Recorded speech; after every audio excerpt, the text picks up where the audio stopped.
The Blind Community Thrift Store radio reading service will begin shortly. We will be reading local news from around the Southwest Missouri area, Monday through Friday, 10 a.m. to 12 p.m. on YouTube, KSMU, and on the Audio Reader Network at Kansas University. For more information, please visit us at www.blindcommunitythriftstore.com. Please stay tuned as our broadcast will start soon.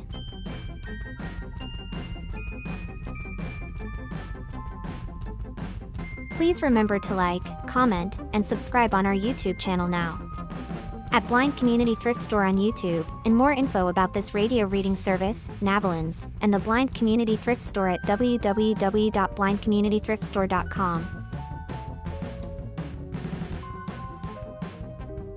The Blind Community Thrift Store radio reading service will begin shortly.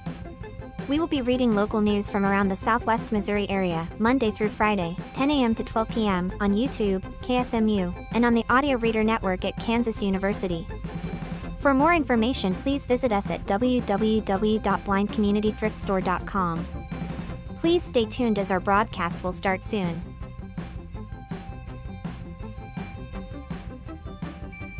Please remember to like, comment, and subscribe on our YouTube channel now. At Blind Community Thrift Store on YouTube, and more info about this radio reading service, Navalins, and the Blind Community Thrift Store at www.blindcommunitythriftstore.com. The Blind Community Thrift Store radio reading service will begin shortly. We will be reading local news from around the Southwest Missouri area, Monday through Friday, 10 a.m. to 12 p.m. on YouTube, KSMU, and on the Audio Reader Network at Kansas University. For more information, please visit us at www.blindcommunitythriftstore.com. Please stay tuned as our broadcast will start soon.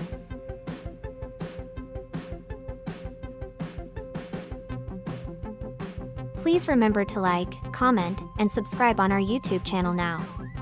At Blind Community Thrift Store on YouTube, and more info about this radio reading service, Navalins, and the Blind Community Thrift Store at www.blindcommunitythriftstore.com.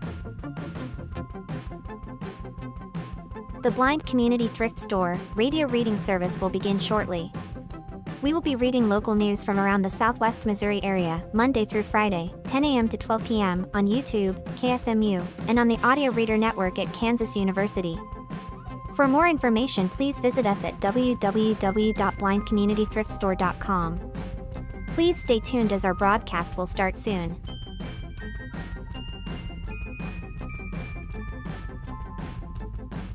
Please remember to like, comment, and subscribe on our YouTube channel now.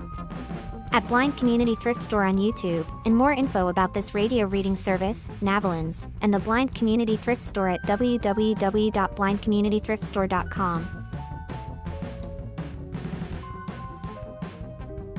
The Blind Community Thrift Store radio reading service will begin shortly.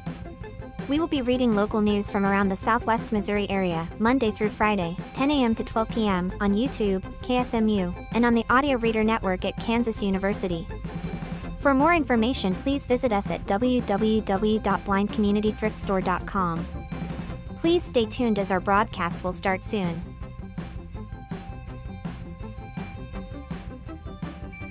Please remember to like, comment, and subscribe on our YouTube channel now. At Blind Community Thrift Store on YouTube, and more info about this radio reading service, Navalins, and the Blind Community.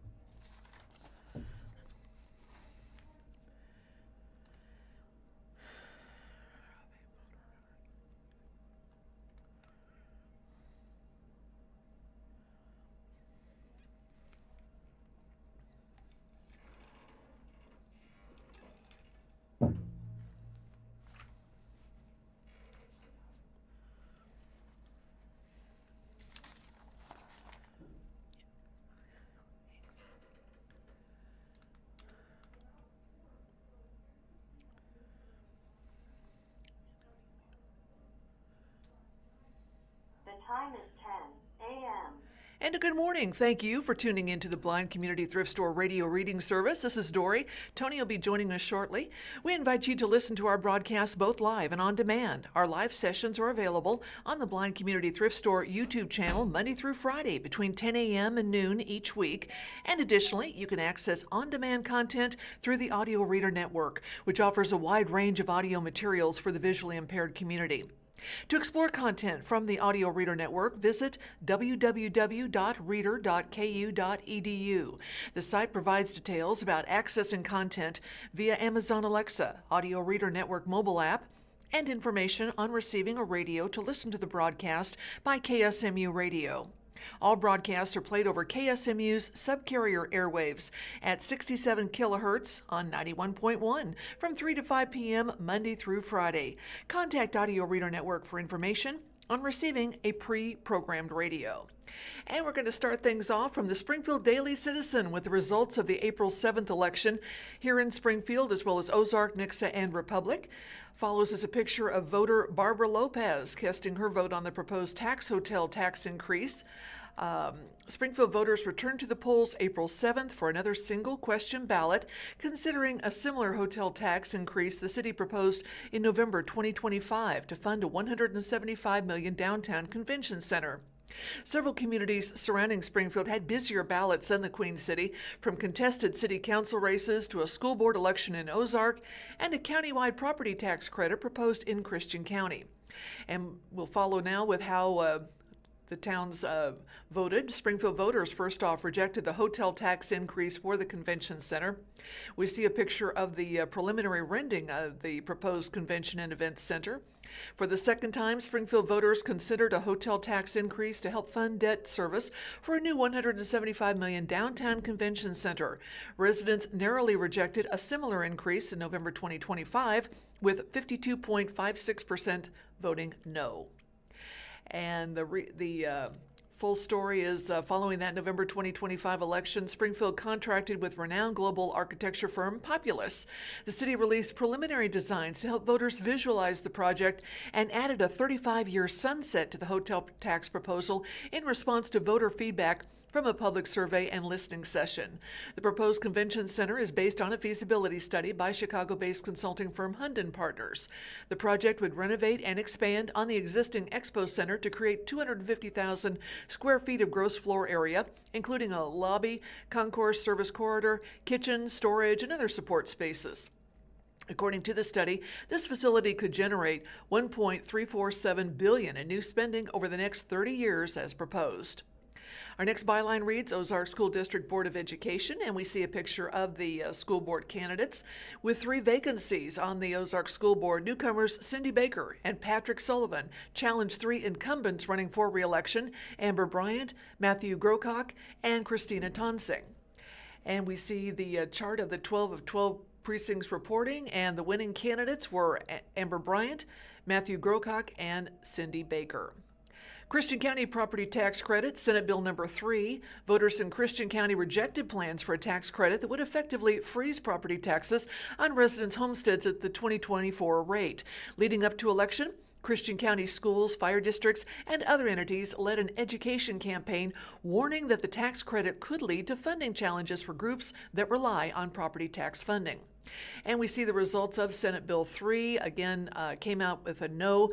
52% voting no on that bill. The Ozark School District, Ozark Fire Protection District, and Christian County are among dozens of plaintiffs in active litigation against the state of Missouri challenging the lawfulness of the tax credit. According to the lawsuit, the homestead tax credit provisions in Senate Bill number 3 violate the Missouri Constitution in several ways. Our next byline, Ozark's home rule question. Ozark residents rejected creating a commission to draft a city charter. The commission would meet at least once a month until a charter is drafted, a process city leaders expect will take around 9 months. The 11 elected commission members would have had the opportunity to appoint 2 more people to the full commission. And on that question, it came out no, with 55.50 voting no. And question 2 on commission, it shows the results of each of the commission members voting on that and are being voted for. And city charters are typically 60 to 80 pages long and may include more flexible provisions than what is specified in state law. A charter may include provisions allowing residents to reject or repeal local ordinances through referendum petitions. For instance, a process Springfield residents have occasionally used to repeal zoning ordinances. Missouri has more than 40 charter cities, including Nixa, Republic, and Springfield. Ozark Board of Aldermen. Each ward in Ozark's Board of Aldermen had a vacancy this election, but no races were contested. The Ward 3 seat was up for election without any candidate running. Voters had the opportunity to write in a nominee for Ward number 3. Ward 1 is Jerry Montgomery, Bruce Galloway, Ward 2, and they do not have a candidate listed for Ward 3. Ozark Special Road District. The Ozark Special Road District maintaining over 100 miles of road in unincorporated Christian County around the Ozark area. 2 previous commissioners ran for the vacant seat. Scott Blue came out with the most votes, just over 1,600. Nixon's City Council appointment question. Nixa residents considering a question that will change the way City Council appointments are made in the event of a vacancy. The city charter previously required Nixa to hold a special election if someone is appointed to a vacant City Council seat with more than 1 year remaining in their term. Voters were asked if the charter should be amended so that an appointed city council member will serve until the next regular city election, and that came out an overwhelming yes. Nixa City Council and Mayor. New Nixa City Council Districts 1 and 3 each had a contested election on April 7th. District 1 Council Member Jay Ortiz, appointed by Mayor Jared Giddens in August of 2025, was challenged by 2 candidates, while longtime Nixa School Board member Linda Doherty ran against 5th-term council member Darlene Graham. Jay did come out on top with the most votes in District 1. District 3 went to Linda Doherty, and Gibbons was elected in mayor in April of 23, and he ran unopposed for re-election. Fremont Hills Board of Aldermen. Each of those ran uncontested for re-election. Luke Davis, Damon Mills, John McKinney, and Matt Madura all holding on to their positions.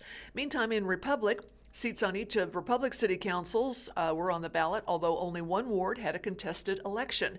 And Justin Shaw of Ward 1 came out with someone putting in a write-in. He had 97.83% of the vote. Ward 2 went to Darren Campbell. Ward 3, Brian Fields. And Daniel Harder has Ward 4 seating. Those are the results from that election. And meantime, Missouri Senate approves an anti-SLAPP, S-L-A-P-P, bill to curb meritless lawsuits. And a couple of key points on this. The Missouri Senate unanimously passed a bill to strengthen protections against lawsuits intended to suppress free speech. The legislation would allow for the early dismissal of such lawsuits and pause court proceedings. Defendants who successfully have a case dismissed could recover legal fees and other costs. The Missouri Senate unanimously passed a bill last week aimed at curbing meritless lawsuits filed to chill speech through the threat of a long and expensive legal fight. The bill, sponsored by Republican State Senator Mike Henderson of Dislodge, would broaden Missouri's limited protections against so-called strategic lawsuits against public participation, or SLAPPs, and create a faster path for judges to dismiss them. It cleared the Senate 31-0 and now heads to the Missouri House. There are lawsuits used to punish people with costly litigation to suppress free speech, Henderson said. Even if a defendant wins, the financial burden discourages them and others from exercising their free speech. And what follows is a picture of State Senator Mike Henderson introducing as he is introduced to the Missouri Senate back in 2025. Missouri's current anti-SLAPP law is limited, applying only in a narrow set of cases and offering less protection than laws in many other states. Henderson's bill would give judges stronger tools to quickly weed out lawsuits aimed at chilling speech on public issues. The bill would replace Missouri's current law with the Uniform Public Expression Protection Act, a model statute that would allow defendants to seek early dismissal of cases arising from speech, press, assembly, petition, and association rights tied to matters of public concern. Under the measure, someone sued over protected expression could file a special motion to dismiss within 60 days. The filing would generally pause discovery and other proceedings, require a prompt court hearing and ruling, and allow a defendant who prevails to recover costs, attorney fees, and litigation expenses. A plaintiff who defeats a motion deemed frivolous or filed only to delay could also recover fees. The bill would also allow an immediate appeal if a judge denies the motion. Missouri Right to Life and the Missouri Press Association are among the groups that have pushed for stronger anti-SLAPP protections for several years. Several legislation has advanced in the General Assembly before, but has never reached the governor's desk. Eric Westlander, a Kansas attorney, has handled prominent anti-SLAPP cases, said the measure would move Missouri closer to other states with stronger protections for free speech. Quote, "This bill at long last gives it some bite and would cause Missouri to catch up with the roughly 30 other states with strong laws protecting citizens' right to free speech," Westlander said. A former journalist who has represented the Independent in the past, Westlander was among the attorneys awarded legal fees after Kansas Senate Majority Leader Jim Denning's defamation lawsuit against Kansas City Star columnist Steve Rose, and the newspaper was dismissed under Kansas's anti-SLAPP law. "This is not a partisan issue," Westlander said. "This is about protecting citizens from being punished and burdened by bogus bullying lawsuits that seek to silence and intimidate them from speaking out on matters of public concern." Westlander said the free shifting provision is especially important because it forces lawyers and would-be plaintiffs to think twice before filing weak defamation claims. If this bill becomes law, Missouri attorneys will need to sit up and take notice. Don't blindly agree to your client's request to haul off and file a defamation lawsuit against the client's critics if you haven't done your homework and can't establish each and every element of your claim, Westlander said. Otherwise, you may end up with an order to pay the defendant attorney's fees. And in another story from the Springfield News-Leader, meet a retired U-2 pilot who flew at the center of Cold War spying. This is an article by Janice Reeser. A retired U-2 pilot will be discussing his experiences during the Cold War at the Air and Military Museum of the Ozarks, 2305 East Kearney Street in Springfield. Retired Air Force Colonel Glenn Wicker is scheduled to speak at the museum at 10 a.m. on April 11th, according to a community announcement. Wicker flew the U-2, a high-altitude jet aircraft used by the United States for intelligence gathering, surveillance, and reconnaissance, according to the announcement. Cold War program paired U.S. and Soviet pilots is the next byline. Wicker also participated in a program called, quote, Constant Shotgun, which paired U.S. pilots with Soviets during a period of tension between the two nations. As operations officer for Constant Shotgun from 1987 to 1992, Wicker coordinated U.S. Air Force escort pilots for Soviet air crews. During this time, American and Soviet air crews interacted regularly. Wicker flew every major transport aircraft of the former Soviet Union, including the Antonov Tu-25, the world's largest aircraft. During his presentation, he'll be sharing stories about assisting Russians and Ukrainians in air shows and diplomatic summits across the United States, according to the announcement. And once again, that is set at the Air and Military Museum of the Ozarks on East Kearney Street here in Springfield, 10 a.m. on April 11th. From the Springfield Daily Citizen, law enforcement packed courtroom for sentencing of a man who assaulted Greene County deputies. And what follows is a picture of that person, Matthew Rosenberg. Greene County Judge Jerry Harmison's courtroom was packed Monday morning with uniformed officers from Greene County Sheriff's Office and other law enforcement officers in plainclothes, as well as supporters of the Neosho man set for a sentencing hearing. Matthew R. Romsberg, 35, pleaded guilty in January to 3 counts of second-degree assault, special victim, resisting arrest for a felony, and unlawful use of a weapon. The charges stem from a road rage incident in 2023 when an intoxicated Romsberg assaulted a 77-year-old man whose vehicle Romsberg rear-ended. Romsberg then assaulted 2 Greene County deputies who responded to the scene. One of those deputies suffered a severely broken nose and continues to have migraine headaches from the injuries. Both of those deputies came to the sentencing hearing to give victim impact statements.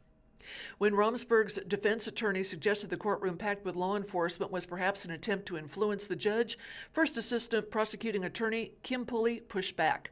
Quote, "This is a case where law enforcement was assaulted. They get to come and support their fellow officers anytime they want, especially with the recent episodes that have happened in Christian County," Pulley said, referring to the recent fatal shooting of 2 deputies. "It doesn't surprise me that there's law enforcement here." Videos show a belligerent, aggressive, and assaultive Romsberg as the next byline. During the nearly 3-hour hearing on April 6, Pulley played law enforcement videos that showed Romesburg in at least 2 separate incidents refusing to comply with officers' orders, assaulting officers, threatening officers, and shouting profanities. In the videos, Romesburg could be seen headbutting one officer in the groin, kicking another in the chest, and shouting profane threats. Romesburg attorney Stuart Huffman, his 4th attorney since the 2023 road rage incident, filed motions in recent weeks to withdraw Romesburg's guilty plea and to continue the sentencing. And I apologize, my computer just refreshed. Let's see if I can get back to that article. Okay, well, we'll have to continue that one when I... Okay.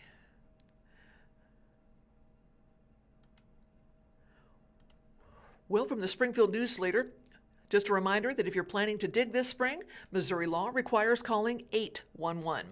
As people prepare for spring planting and outdoor projects, City Utility is reminding customers to call before they dig to help prevent utility damage and ensure safety, according to a community announcement. Missouri law requires anyone planning to excavate to have underground utilities located at least 3 working days before starting work. Customers should call 811 or visit Missouri-811-org to request free utility locates. Utility damages can lead to service interruptions is the next headline. According to Missouri State Statute 319, all underground utilities must be marked before any excavation begins, according to the announcement. Contacting Missouri 811 in advance can help prevent costly damages, service interruptions, and serious injuries. Utility damages often occur during common homeowner projects like planting, fencing, and landscaping. After utilities are marked with flags or paint, customers can start digging, but should be cautious around marked lines. If digging within 24 inches on either side of a marked line, hand tools should be used to minimize the risk of striking a utility. The depth of buried lines can vary from a few inches to several feet below the surface.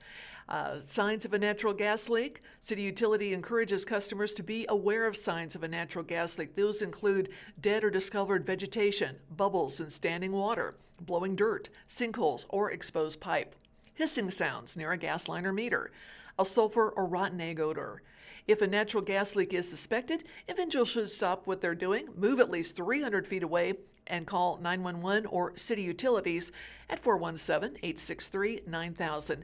And if you need more information and resources, head to the website cityutilities.net. And from the Springfield Business Journal, a Missouri Sports Hall of Fame exec has been chosen to appear on a TV series. And we see a picture of Rob Marsh. The leader of the Missouri Sports Hall of Fame has been selected to appear on a business-focused television series hosted by Damon John, one of the panelists and investors on ABC's Shark Tank. Rob Marsh, president and CEO of the Springfield-based Missouri Sports Hall of Fame, will be a part of the upcoming season of, quote, Next Level CEO, a series highlighting accomplished leaders, innovators, and entrepreneurs across the country, according to a news release. Filming for the new season is set to begin this spring at the show studios in Miami. Quote, I am honored to be selected for this opportunity, Marsh said in the release. This is not just about personal recognition. It's a platform to elevate the Missouri Sports Hall of Fame, highlight the work we're doing across the state, and ultimately drive greater impact for the communities we serve. Quote, Next Level CEO will be featuring high-performing leaders who have demonstrated success in navigating complex challenges, building organizations, and creating lasting impact, according to the release. Additional details regarding air dates and media appearances are yet to be announced. The series will air on Inside Success TV through its website. Marsh, who exited his 27-year career in 2024 with Pyramid Foods to lead the Missouri Hall of Fame, navigated the organization through a period of financial challenges upon coming on board, according to past Springfield Business Journal reporting, and that included ensuring that the entirety of the $740,000 owed to children's charities from the 2024 Price Cutter Charity Championship Golf Tournament, for which he served last year as executive director, was paid in full, as well as pay some 40 charities that also participated in 2025. The Hall of Fame, located in a 34,000 square foot facility adjacent to Highland Springs from 1994 until 2025 when it sold the building, according to past SBJ reporting. It signed a lease for undisclosed terms to occupy 431 and 433 West Walnut Street as temporary office space for a full location. And in other news, this is also from the Springfield Business Journal. Neighbors are raising concerns about a 60-foot building proposal abutting homes on Medical Mile. Some neighbors of a proposed 4-story multifamily development on the city's Medical Mile voiced objections to the project at Monday night's Springfield City Council meeting. Located at 3302 South Maryland Avenue, the site of the proposed multifamily apartment building, called the Reserve on Medical Mile, is a 7.6-acre parcel bounded by National Avenue on the east and Maryland Avenue on the west, Walnut Lawn Street as its southern border. The roundabout at Maryland and Walnut Lawn is at the southwest corner of the site. The parcel also includes a strip of land on the west side of Maryland. To the north is a 4-story physician's office building, the Mercy Smith Glenn Callaway facility, and its parking lot. Maryland Avenue serves as a sharp line of demarcation between the low-profile, mostly ranch-style homes of the High Meadow East neighborhood to its west and the commercial properties on the east, as well as the medical facilities to the south that gave rise to the original planned development, now in its third incarnation. The area was originally part of the medical center development, according to the staff report. The building as proposed would include 198 units. From Maryland Avenue West, the High Meadow East neighborhood is comprised of 1- and 2-story single-family homes, and the chief objection of residents who attended the public hearing on a rezoning for the development was the height of the project, at a height of 4 stories and 60 feet. Resident James Head called the project gargantuan and said it threatens the vitality of the traditional neighborhood.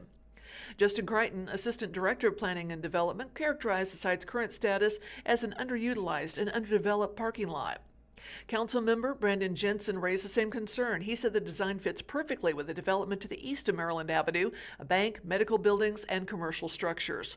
Quote, "It doesn't really seem to take any reference or any deference to the development on the other side of Maryland Avenue," he said. "We go straight from 1- and 2-story single-family homes to boom. You've got a 60-foot straight up and down wall with no physical transition, nothing that helps with easing between those two."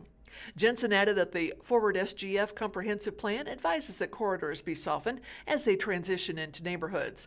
Quote, "I don't see this doing that," he said. Councilmember Craig Gosper said there's a difference between a large multifamily residential structure used 24 hours per day every day and a commercial building that is active during the day. He said the higher building could be problematic to the residential neighborhood.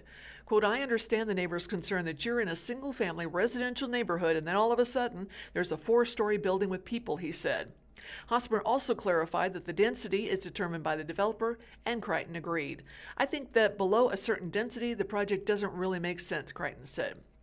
Developer Nathan Reynolds with BB Oaks LLC said he loves and, quote, "geeks out on real estate and wants to provide essential housing to benefit medical professionals and others who work in the area. Quote, "I'm trying to put something there that already exists around it," Reynolds said, referring to the commercial development on 3 sides of the site. "To the north, to the south, to the east, it already exists. This wall that you're speaking of, I'm not creating it. It already exists, so I'm just trying to build within that." 7 neighbors voiced opposition to the development, with none speaking up in favor of it. In addition to the height of the proposed structure, they cited concerns about traffic, noise, and neighborhood character. Architect Brian Kubik of Buxton Cubic Dodd Design Collective said the project would provide convenient Class A housing for professionals, while adding that the existing planned development designation already allows multifamily uses. Cubic added that the current planned development designation has been in place for 3 decades, and in that time, buildings have grown taller with higher ceiling clearances and more space for mechanical equipment. What used to be a 4-story, 40-foot building is now a 60-foot building, he said.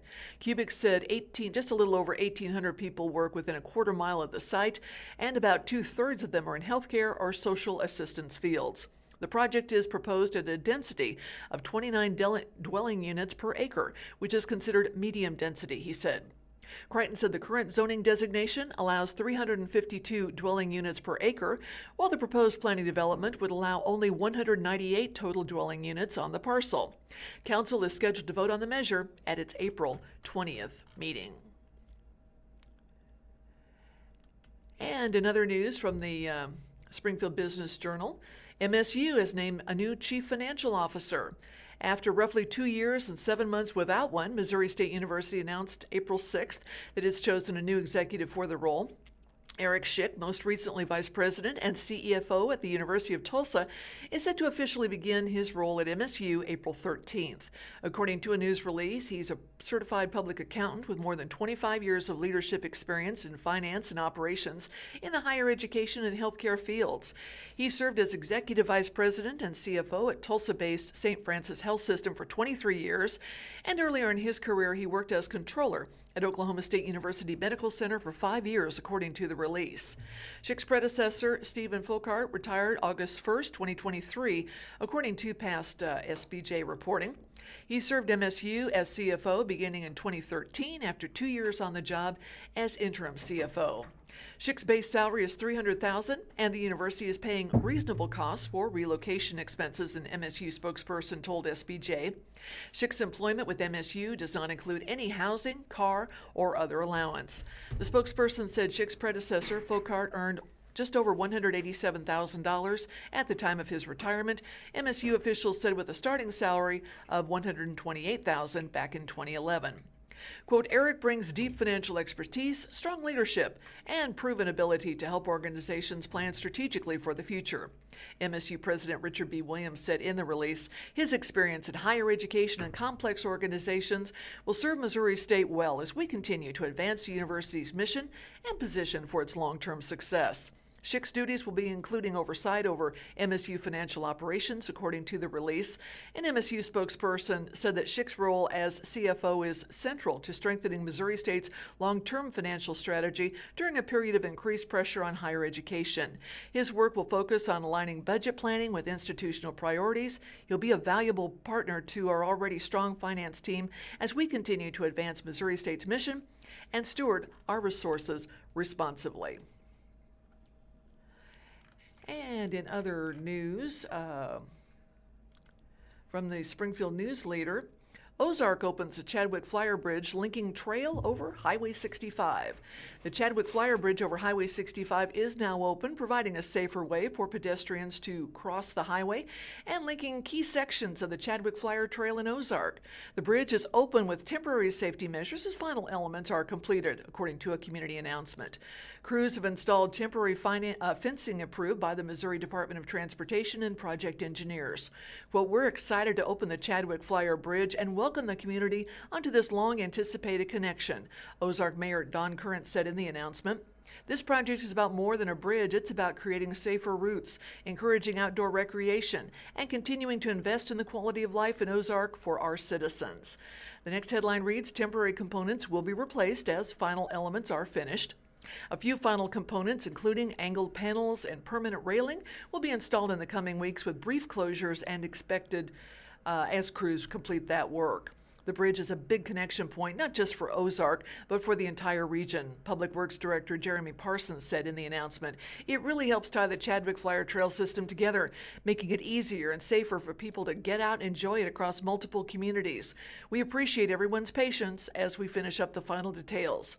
The Chadwick Flyer Trail follows a former rail corridor and is designed to expand connectivity and recreation opportunities across the region. For updates, visit ozarkmissouri.com or follow the City of Ozark on social media. And good morning, Tony. Good morning. Following a fatal overdose, a suspected drug dealer has been charged with involuntary manslaughter. Jackie Rewald and the Springfield Daily Citizen bring this story that begins with a photo of a number of pills. They are blue and marked with M and 30. It says the Springfield Police Department shared this photo of counterfeit pills believed to contain fentanyl after seeing an increase in the substance in 2023. A Springfield man has been charged with first-degree involuntary manslaughter for allegedly selling fentanyl pills to an individual who suffered a fatal overdose hours later. In addition to the manslaughter charge, Matthew J. Brecken, born in 2001, is also charged with delivering a controlled substances. Both charges are Class C felonies. The victim was pronounced dead around 9 a.m. April 7th, 2023. 3 years later, on Tuesday, April 7th, 2026, a warrant was issued for Brecken's arrest. This is the second overdose tied to the defendant's distribution of counterfeit fentanyl in the area, a Greene County prosecutor wrote in a request for a warrant. Defendant has a history of violence and criminal activity. According to the probable cause statement, police officers were dispatched to a location in Springfield in April 2023 for a report of an unresponsive male who possibly overdosed on fentanyl. Life-saving measures were administered, but the male was pronounced dead. Responding officers found several blue pills marked with an M in a cellophane baggie in the victim's dresser. Such pills have the appearance of commercially manufactured pharmaceutical preparations, but are in fact illicitly produced counterfeits that contain the synthetic opiate fentanyl and are commonly referred to as dirty 30s or yerks, a corporal with the Springfield Police Department wrote in the statement. While paramedics assisted the victim, a family member told police he went through the victim's phone and found a Facebook Messenger conversation from the night before between the victim and Brecken arranging a drug transaction. The family member said he called Brecken, but that Brecken allegedly denied any knowledge of the situation. According to the statement, the family member said after the conversation, Brecken changed his Facebook profile name to John Jones and deleted the messages, leaving the note, "Matthew unsent a message," in their place. The victim's girlfriend also told police that Brecken was the victim's, quote, exclusive source for fentanyl pills. Police examined the victim's phone and determined that he had downloaded an application that tracked his GPS location. Using that, investigators determined the victim drove to Brecken's residence around 3 a.m., April 7, 2023, and was there for about 30 minutes. The SPD corporal got a search warrant for the victim's Facebook records, which revealed the entirety of the message thread from the morning of April 7, 2023. A portion of those messages read, "Victim, was wanting some things if you had 'em, G. John Jones, how many? Victim, what they running, bro? John Jones, same. Victim, I only got like $80, so 3 of them? John Jones, I got you on 4. Through my training and experiences as a narcotics investigator, as well as context of previous conversations where the victim used the term things, I know that he was referring to illicitly produced fentanyl tablets, the corporal wrote in the statement. According to the statement, the corporal found another Facebook message exchange between the victim and Brecken. This drug transaction took place at a local gas station, so the corporal pulled surveillance footage of the drug deal, which allegedly showed Brecken and the victim engaging in the drug transaction. Defendant has been listed as a suspect in numerous violent and domestic-related offenses, including several domestic assaults, vandalism, stealing, weapons violations, and order of protection violations, the prosecutor wrote in the request for a warrant. In October of 2023, Brecken was accused by his girlfriend of domestic assault and was said to be armed with a gun. While officers were on scene, Brecken came to the window and, when ordered to come outside, said, "Come close and find out if I have a gun."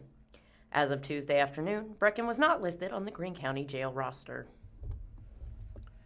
And exciting news from the Springfield News-Leader. The Central High Kilties are celebrating 100 years with reunion events. The Central High School Kilty Drum and Bugle Corps is celebrating their 100th anniversary. They'll have a series of events here in Springfield. The reunion is scheduled for April 10th through the 12th and will bring together current members and alumni from every era of the Corps' history, according to a community announcement. The celebration aims to honor the legacy of America's all-female uniformed Scottish Drum and Bugle Corps. And what follows is a picture of members of the Central High School Corps performing in the Labor Day Parade. This was back in September of 2022. Events scheduled throughout the weekend. The celebration, as I mentioned, kicking off April 10th with a history walk featuring memorabilia at Central High School. A pancake breakfast fundraiser will follow April 11th at the Elks Lodge, along with a performance by the Kilties at Central High School. The day will conclude with decade gatherings for alumni to reconnect. On April 12th, the 100 Corps will perform on the square in downtown Springfield, followed by a reception at Central High School. The events are open to Central High School alumni, friends, and families of current and former Kilties and the general public. And we see another picture of the Drum Corps in action. A legacy born in the 1920s. The Kilties were founded in 1926 by Dr. Robert Ritchie Robertson, a native of Scotland. Concerned that there were no constructive organizations for high school-age girls, he drew on his Scottish heritage and founded the first all-girl drum and bugle corps in the United States, according to the announcement. The Corps made its debut public appearance at a Rotary convention in Springfield in 1926, led by Majorette Esther Marshall. The knee-length kilts and Scottish uniforms were a sensation and a mild shock to spectators, but the community quickly embraced the trailblazing group. trailblazing group. Robertson traveled back to Scotland, where he selected the Royal Stuart plaid as the Corps' official tartan, and it remains the kiltie's signature to this day. What follows is a picture from 1960 of three of the kilties. Decades of performances over the past century, the kilties have marched far beyond the streets of Springfield, earning national and international recognition. Now, some notable performances include back in 1937, they marched in Kansas City for the St. Andrew Society of Scotsmen. They've performed before President Harry S. Truman in 1949. They were featured in televised coverage of the Cherry Blossom Festival in Washington, D.C. in 1955. They've also participated in the 1961 Orange Bowl Parade. In 1989, they marched in President George Herbert Walker Bush's inaugural parade in Washington, D.C. Magic Music Days at Walt Disney World included a 1996 performance by the Kilties. And in 2003, they marched in London's New Year's Day parade before Queen Elizabeth II and the royal family. And they've also, in 2025, recently served as Grand Marshals of the Springfield Christmas Parade. Once a Kiltie, always a Kiltie. The Kilties are more than a performance group. They are a sisterhood, according to the announcement. Members dedicate themselves to early morning practices and participate in more than 30 events each year. From local parades to national stages, this year's Corps performed more than 60 times. The Corps' tradition runs deep. The Highland Fling, the Sword Dance, the Shillelagh. Each performance connects today's Kilties to the generations who came before them. The distinctive uniform, Royal Stuart Kilt, Sporham, Glengarry Cap, clan hose, and color-coded garters denoting rank, is a living tribute to Scottish heritage and the vision of Dr. Robertson. And the community is invited to celebrate. This 100-year reunion is not just a celebration of the past, it's a rallying cry for the future, according to the announcement. The Kilties are funded entirely through the fundraising efforts of their members. And if you'd like more information, just head to the website kiltie100.com, or they have an official Facebook page as well, Central High Kilties. And a Springfield man who fatally shot his friend while playing with a gun has been sentenced to prison. This story from Jackie Rewald in the Daily Citizen says that a Springfield man who admitted to accidentally shooting and killing his friend while the two men were drinking, smoking marijuana, and playing with a handgun was sentenced Monday to 5 years in prison. Nikolai Jones, age 23, pleaded guilty in December of 2025 to first-degree involuntary manslaughter.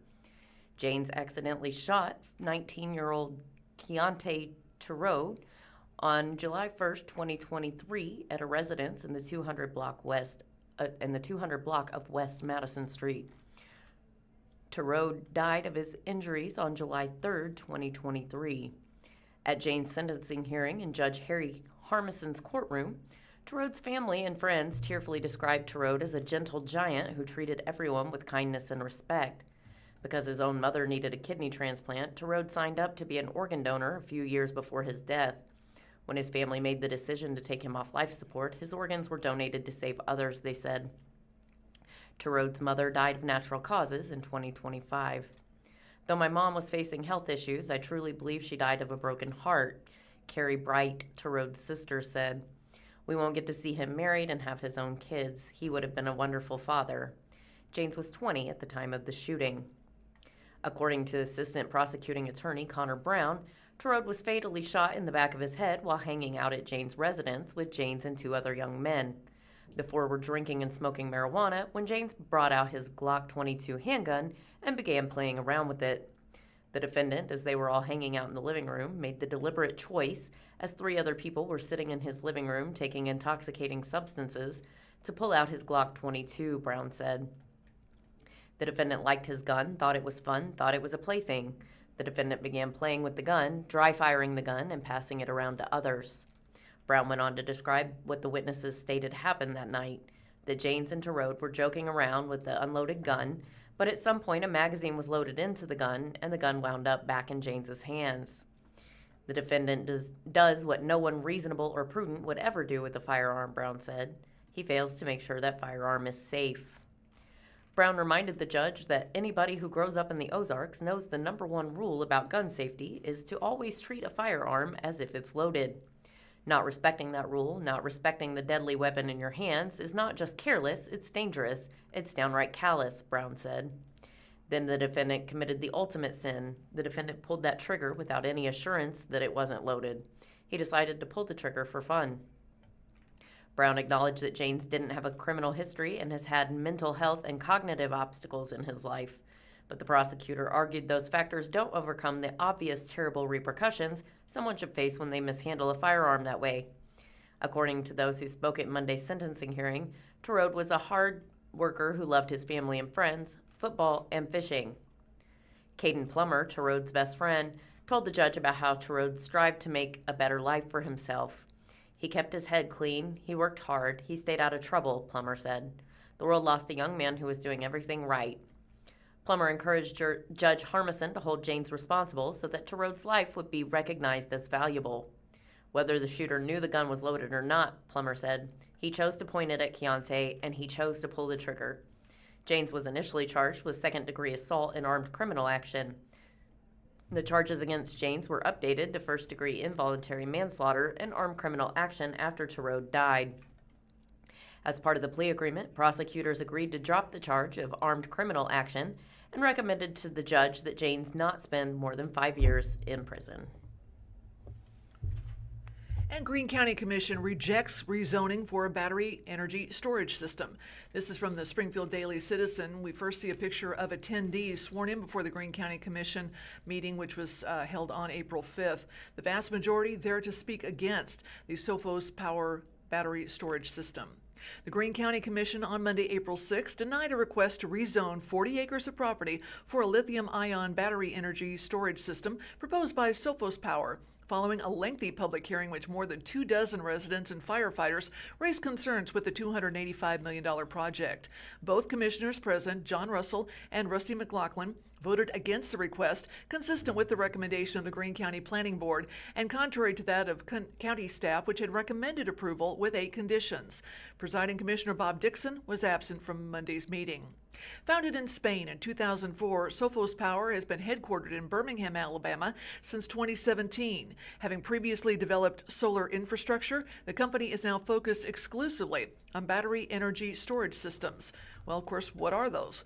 Consisting of groups of batteries, battery energy storage systems, or BESS, are intended to help stabilize the electrical grid by storing electricity during periods of low demand and releasing it when demand is higher. While Sophos has several BESS projects underway across the U.S., including some that have received the necessary approvals, it has not yet seen one through to completion.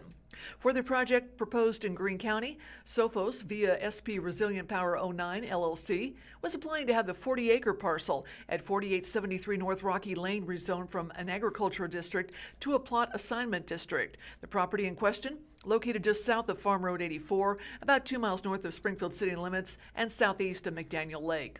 The proposed BESS, dubbed the Summit Resilient Power Project, consists of 222 lithium-ion batteries, down from the 242 originally proposed. In an effort to address concerns raised at the February Planning Board meeting, Sophos has since offered to reduce the number of batteries in exchange for additional stormwater management infrastructure, increase the height of a sound wall that would surround the facility, and bring city utilities water service onto the property with fire hydrants.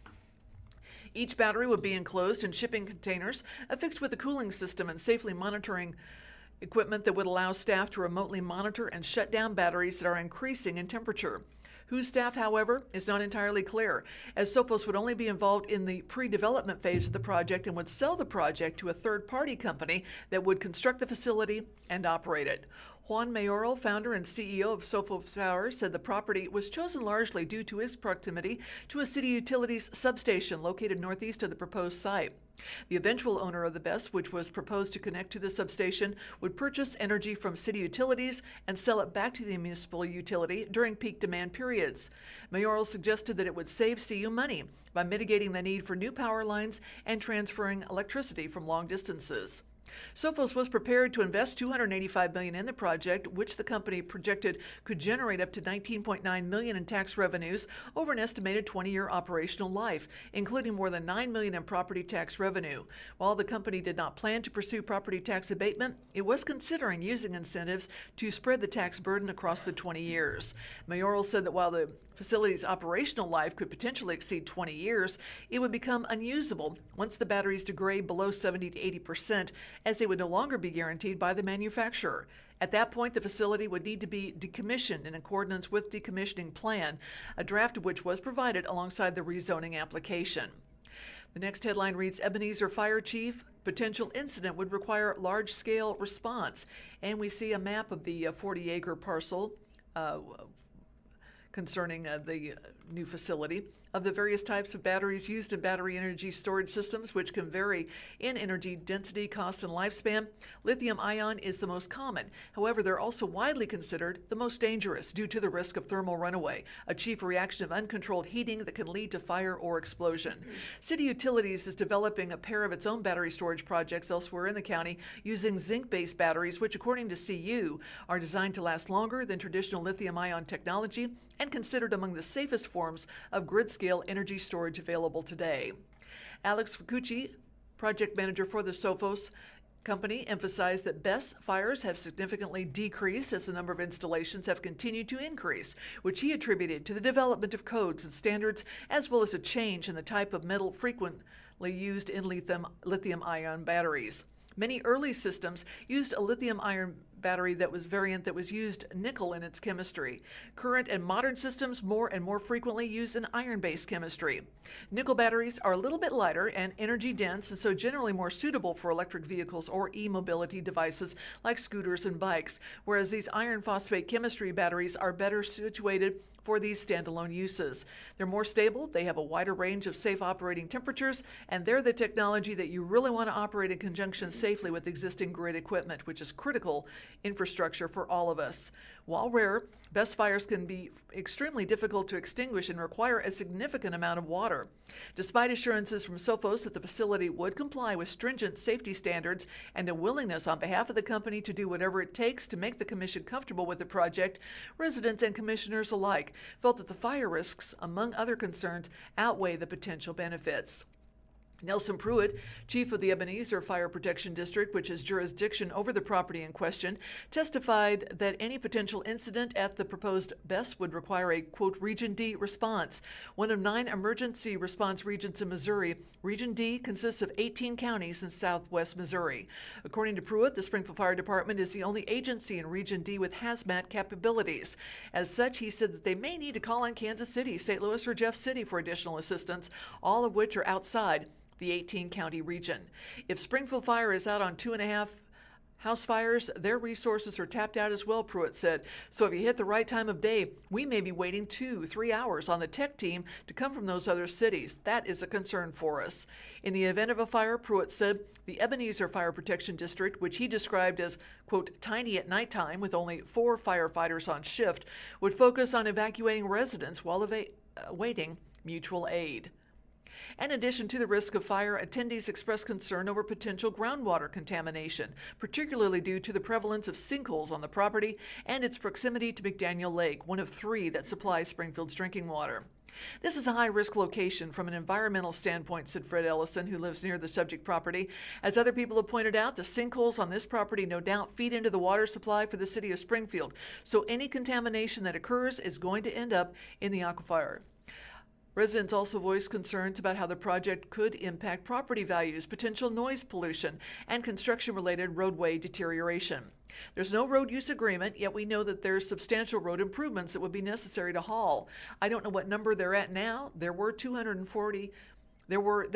240 100,000-pound and over semi-trucks that would have to be brought in on rural county roads in a very narrow easement, by the way. Dana McKean, who lives about a half mile from the proposed project site, told commissioners, I don't know how they'll possibly get in there without significantly widening and challenging our rural roads into commercial infrastructure. And who's going to pay the cost for that? Where does that money come from? Commissioner Russell recognized that while he wants Greene County to be innovative and try new things when we can, the proposed BESS poses too many unanswered questions. I hear the residents loud and clear. I have substantial concern over this application, and there's a lot of unknowns and uncertainty with this. This is coming to us with a PAD, which requires a substantial amount of detail, some of which we have, and some still a lot of uncertainty about. Russell also expressed concern with the lack of experience Sophos has in battery energy storage systems and the uncertainty around who would end up developing the project. We don't have anything to look at to say, well, they've done this very well, or they've done it poorly, Russell said. We would be the best test case on that. And personally, I'm unwilling to be the test case for this and put our residents at risk. Even if we did have those, I think this is the wrong place for it. The land use plan doesn't support this. It's urban residential in the land use plan, surrounded by substantial agriculture. I don't think that this is the place to be considering this in our community. Ann McLaughlin, who first voted against the rezoning in February as the Commission's rotating representative on the Planning Board, commended Sophos for trying to address some of the concerns raised at the previous meeting. He nonetheless remains uncomfortable with the proposal.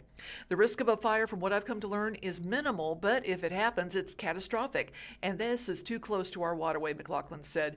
We've just reached a point in our community where the metropolitan area for Greater Springfield is over 500,000. We also know that aside from the natural beauty, and I would say the people, one of our greatest resources is water. And at the end of the day, if something were to happen and I had to choose between water or power, we're going to need water. So I really want to protect the water. McLaughlin also questioned the project's profitability, including whether Sophos or whomever the eventual owner would be could secure the bonds necessary to finance the decommissioning of the facility, estimated to cost $38 million. If they can get to such a bond, I think that by the time they run the numbers on the cost of that bond, and by the time that we would ask them to put some insurance in place, I think they would be willing to do that. I think they would be willing to think those things through. I think their business model fails to produce an income if they have to clear all those hurdles, McLaughlin said, and that would certainly be something we'd ask for. So at the end of the day, we would have rezoned something speculatively for something that never came to fruition because of the finances involved. And Northside residents call for more incentives to redevelop Kearney. Marta Mees and the Springfield News-Leader say that Kearney Street has long been in need of redevelopment, and while a new version of a 2018 plan seeks to renew efforts to incentivize development, both city leaders and Northside residents are urging the city to go beyond the same efforts that have failed to result in meaningful change in nearly a decade.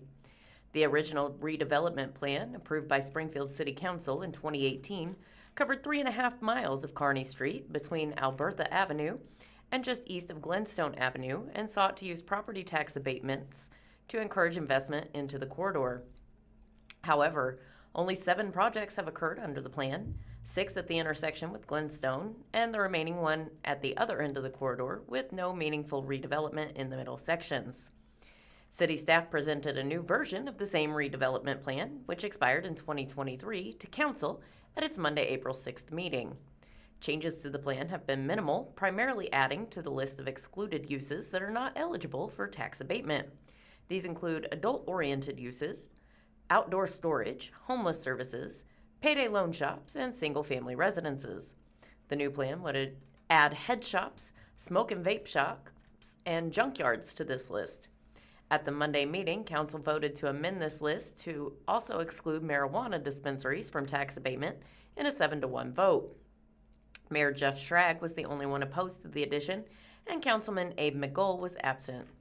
Matt Schaefer, Assistant Director of Economic Vitality, said single-family homes were excluded to further the goal of commercial redevelopment in the corridor.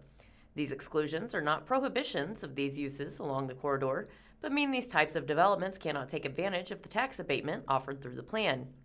Other parts of the redevelopment plan were nixed, such as landscaping, building material, and curb cut requirements, instead referring to the new development code's design standards.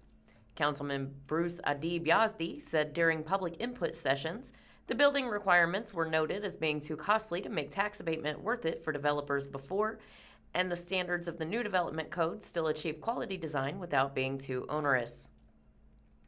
While these adjustments are being made to renew the redevelopment plan for another 5 years, the incentive options are not changing or expanding. Councilman Brandon Jensen urged city staff to consider new ways to attract redevelopment instead of dangling the same carrot it has for years. I would think that it makes sense if we've been doing the same thing for 13 years and we haven't seen the type of redevelopment that maybe it justified taking a more active stance, possibly to do a demonstration project or assist with land assemblage, she said. I would like to see staff feel empowered to be more creative with some of the solutions that you're bringing to the table. Speakers addressing council Monday night made similar comments. Mona Piran, Woodland Heights Neighborhood Association board member, said she was disappointed in the lack of progress the original redevelopment plan achieved. It really pains me to see what the north entry to our city is like. It's not a street that I'm proud of, she said. It changed, but it didn't improve. Becky Voles, also of Woodland Heights and chair of the Neighborhood Advisory Council, raised concerns about the frequency and type proximity of the same types of establishments, such as car washes and car service shops. She said there is significant momentum in the north side to make the redevelopment successful, including park improvements, the reopening of the Jefferson Avenue footbridge, and rollout of the Neighborhood Works Plus program. In order to see true progress, Russ Goslin, CEO of Elevate Lives, said Kearney Street needs a clear vision that can be pursued intentionally. He said he hoped the city's efforts do not stop with the plan and suggested options like matching grants for small business owners and recruiting types of desirable businesses with more purpose. If we only remove blight, we get incremental change, but if we define what Kearney Street corridor is meant to become, we can create real transformation, he said. If we get this right, it won't just improve a road, it will change how an entire part of our city is experienced. City Manager David Cameron said city staff are looking into additional proactive ways to seek out redevelopment, and council can expect proposals to come forth in the committee in the future. I think this is the start, but creating a whole new catalog of opportunities in our economic incentives is something that we're going to look at moving forward, he said. The public hearing on the amendment to exclude marijuana dispensaries from the incentive will be carried over to the next meeting on April 20th, when council is also expected to vote on the entire redevelopment plan. And from the Springfield News-Leader, Missouri AI regulation bill stalls amid fears of losing federal funds. A couple of key points: Missouri lawmakers are debating legislation to regulate artificial intelligence, including safeguards for campaign ads and chatbots. The proposed bill stalled in the state Senate over concerns it could jeopardize nearly $900 million in federal broadband funding. The legislation aims to assign liability for AI-caused harm to a person or organization, not the machine itself. The promise and peril of artificial intelligence have been a recurring theme for Missouri lawmakers this year as they debate safeguards in campaign advertisements, companion chatbots, and mental health therapy that use the technology. But efforts to enact regulations in Missouri stalled last week in the state Senate amid fears the legislation could jeopardize nearly $900 million in remaining federal broadband funds for rural internet expansion. The underlying bill, sponsored by GOP State Senator Joe Nicola of Green Valley, would specify that liability for harm caused by an AI system always resides with a person or organization, whether it's the company that designed and created the system or an individual who used it. Courts would decide where liability lies in specific cases. And follows as we see a picture of State Senator Joe Nicola. The bill would also prohibit AI from being granted legal personhood. People would be prohibited from marrying an AI partner, and AI could not own property or be an officer of a corporation. Quote, "We don't want anybody, any company, or any person to be able to blame the machine or blame the AI," Nicola said. An amendment sponsored by Republican State Senator Brand Hudson of Cape Fear would require age verification to restrict minors' uses of AI chat boxes and make it unlawful to develop or publish chat boxes likely to encourage minors to engage in self-harm or sexual conduct. Another amendment, sponsored by State Minority Leader Doug Beck, a Democrat from Afton, would prohibit the use of AI to prescribe medication or controlled substances, while Republican State Senator Dave Gregory of Chesterfield attached an amendment banning non-disclosure agreements in lawsuits stemming from the bill. But the debate turned quickly to broadband funding, with lawmakers warning the bill could run afoul of President Donald Trump and jeopardize federal money for rural high-speed internet access. Trump issued an executive order last December establishing an AI litigation task force within the U.S. Office of the Attorney General to challenge onerous state laws that conflict with a national policy of a minimally burdensome national policy framework for AI. Trump also indicated that states deemed to have overly burdensome AI laws would be ineligible to receive remaining non-deployment funds set aside for the $42.5 billion federal Broadband Equity Access and Deployment Program. Missouri was awarded a $1.7 billion through that program in August, but last June, 2 months ahead of the state's deadline to report the companies it had chosen to install fiber in rural areas, the National Telecommunications and Information Administration gave states 90 days to redo their selection processes, implementing new priorities. While the Biden administration's earlier guidance had prioritized fiber, the new directive told states to choose the lowest bid, including from satellite internet providers. The new directives contributed to $21 billion in savings in states' final proposals. Governor Mike Kehoe announced in January that the agency approved Missouri's $814 million final spending plan, which aims to connect more than 200,000 unserved or underserved locations to high-speed internet statewide. About 12% of those locations will use satellite connections. Now that leaves $900 million in non-deployment funds from Missouri's original allocation, and Missouri lawmakers representing rural areas are worried about losing those funds. The federal government earlier this month postponed guidance to states on how they can spend the funds, and in November, U.S. Senator Joni Ernst, an Iowa Republican, filed a bill that would claw back the $21 billion to the U.S. Treasury. Republican State Rep. Louis Riggs of Hannibal is sponsoring a House resolution urging the federal government to allow non-deployment funds to stay in Missouri. They call it savings, he told a committee last week. I call it theft. During debate on Nicola's bill in the Missouri Senate, Republican State Senator Jamie Berger of Benton read the entirety of Trump's executive order aloud and asked Nicola for comment. Nicola responded that, quote, an executive order is not law. I would prefer the federal government to have some guardrails on AI, but they failed us, Nicola said. Congress is yet to pass AI legislation, though the Trump administration on March 20th issued a more detailed national AI policy framework to guide federal lawmakers. Republican State Senator Jason Bean of Holcomb told Berger that the bill wouldn't be worth jeopardizing the state's rural broadband funding. Deployment of rural broadband, it's not an easy task, Bean said. It's extremely important. There's underserved, but there's also areas that are not served at all, and I think this would be very concerning if we put at risk our federal funding. Bean said that while he's also concerned about the bill stifling AI innovation, the threat to rural broadband funding is, quote, a big deal. It's a huge deal, Berger said. Nicola told The Independent that the uncertain fate of the broadband funds is the primary source of opposition to his legislation, especially with some of the senators in rural districts that need the money to get fiber out to the people. That's a sticking issue that we just need to clear up, Nicola said. Also added that he would seek feedback from the White House about the bill. Quote, I take great offense at any president that is telling the state what they can and can't do, he said. Berger told The Independent that he shares many of his colleagues' concerns about the danger of AI. People always say, people are being violated by AI, and I know that, and I hate that, Berger said, but I don't know that we could stop that anyway with our legislation. He said that AI crosses state borders. There's a need for federal legislation that crosses state borders, too.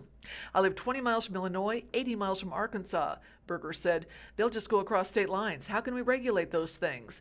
Measures seeking to shield children from AI risks have garnered bipartisan support, even among lawmakers who are otherwise wary of AI legislation.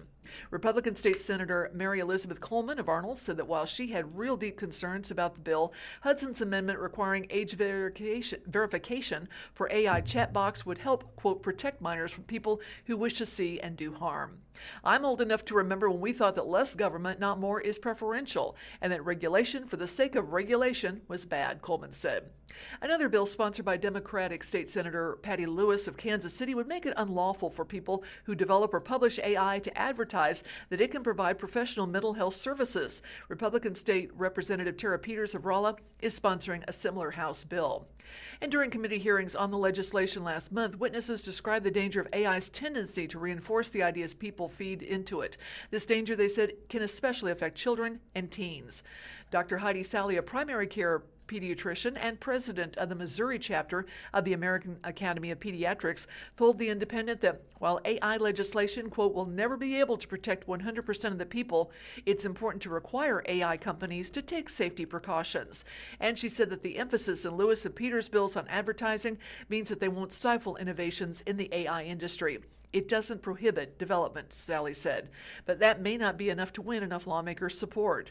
Riggs said Missouri lawmakers don't have any business passing bills that restrict AI. Quote, it will literally cost us $900 million in non-deployment funds, he said. Quote, it's just one more little wrinkle in the broadband picture. And the University of Missouri purchases the Jack Henry building for a medical school expansion. This story from the Springfield Daily Citizen and Ryan Collins says that the University of Missouri, or MU, has purchased a 77,000 square foot building on Jack Henry's Springfield campus off of East Battlefield Road. The university purchased the property located at 3737 East Battlefield Road with the intent to use it for the School of Medicine's expansion. Christopher F., Director of Media Relations and Public Affairs, said on April 7th. More details of the property acquisition and the School of Medicine's expansion will be released later this year. The building off of Battlefield Road already features the gold and black MU logo on the door, along with Mizzou. A Daily Citizen reporter observed university memorabilia inside on the ground floor on April 7th. MU purchased the 4.8-acre property in November 2025, according to Greene County Assessor's Office records. The property was appraised at $11.3 million and is owned by curators of the University of Missouri. Jack Henry constructed its Springfield campus in 2010. Following is a photo of the front of the building. The University of Missouri appears to have moved in to the northern building of Jack Henry's Springfield campus as of Tuesday, April 7th. Jack Henry and Associates, Inc. listed the 77,000 square foot property in summer 2025 and at the time expected to sell it for more than $10 million, according to previous Daily Citizen reporting. The financial tech company has moved to a hybrid work environment, allowing for remote work, which has resulted in less traditional office space needed.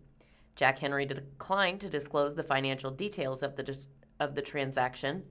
The property was subdivided and assigned separate addresses as part of the sale, Christine Fisher, Director of Real Estate and Facility Management, said in an April 7th email. MU School of Medicine is an organization whose mission and commitment to service align well with Jack Henry's values and longstanding dedication to making a positive impact in the community, Fisher said. Jack Henry welcomes MU as a neighbor and views the university as a strong complement to the campus environment.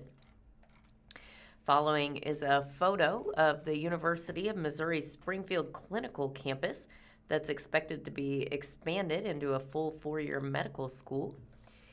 The University of Missouri has a clinical campus in Springfield for its medical doctor program, located at 1845 South National Avenue. In late 2025, the university announced that it planned to expand the program and the Springfield campus into a full 4-year medical program, according to previous Daily Citizen reporting. The building the university purchased from Jack Henry will be used as part of the School of Medicine's expansion. The school has previously only hosted 3rd and 4th year students, but it expects to welcome its first class of first-year students in 2027 at the expanded facility. The University of Missouri is looking to double its output of physicians in Springfield with an expanded campus. With the approval of this plan to expand instruction at our Springfield campus, we will more than double the number of medical students enrolled there and prepare the next generation of rural healthcare providers, University of Missouri President Moon Choi said in a press release announcing the expansion. The expansion would allow students to start their pursuit of a medical doctorate in Springfield.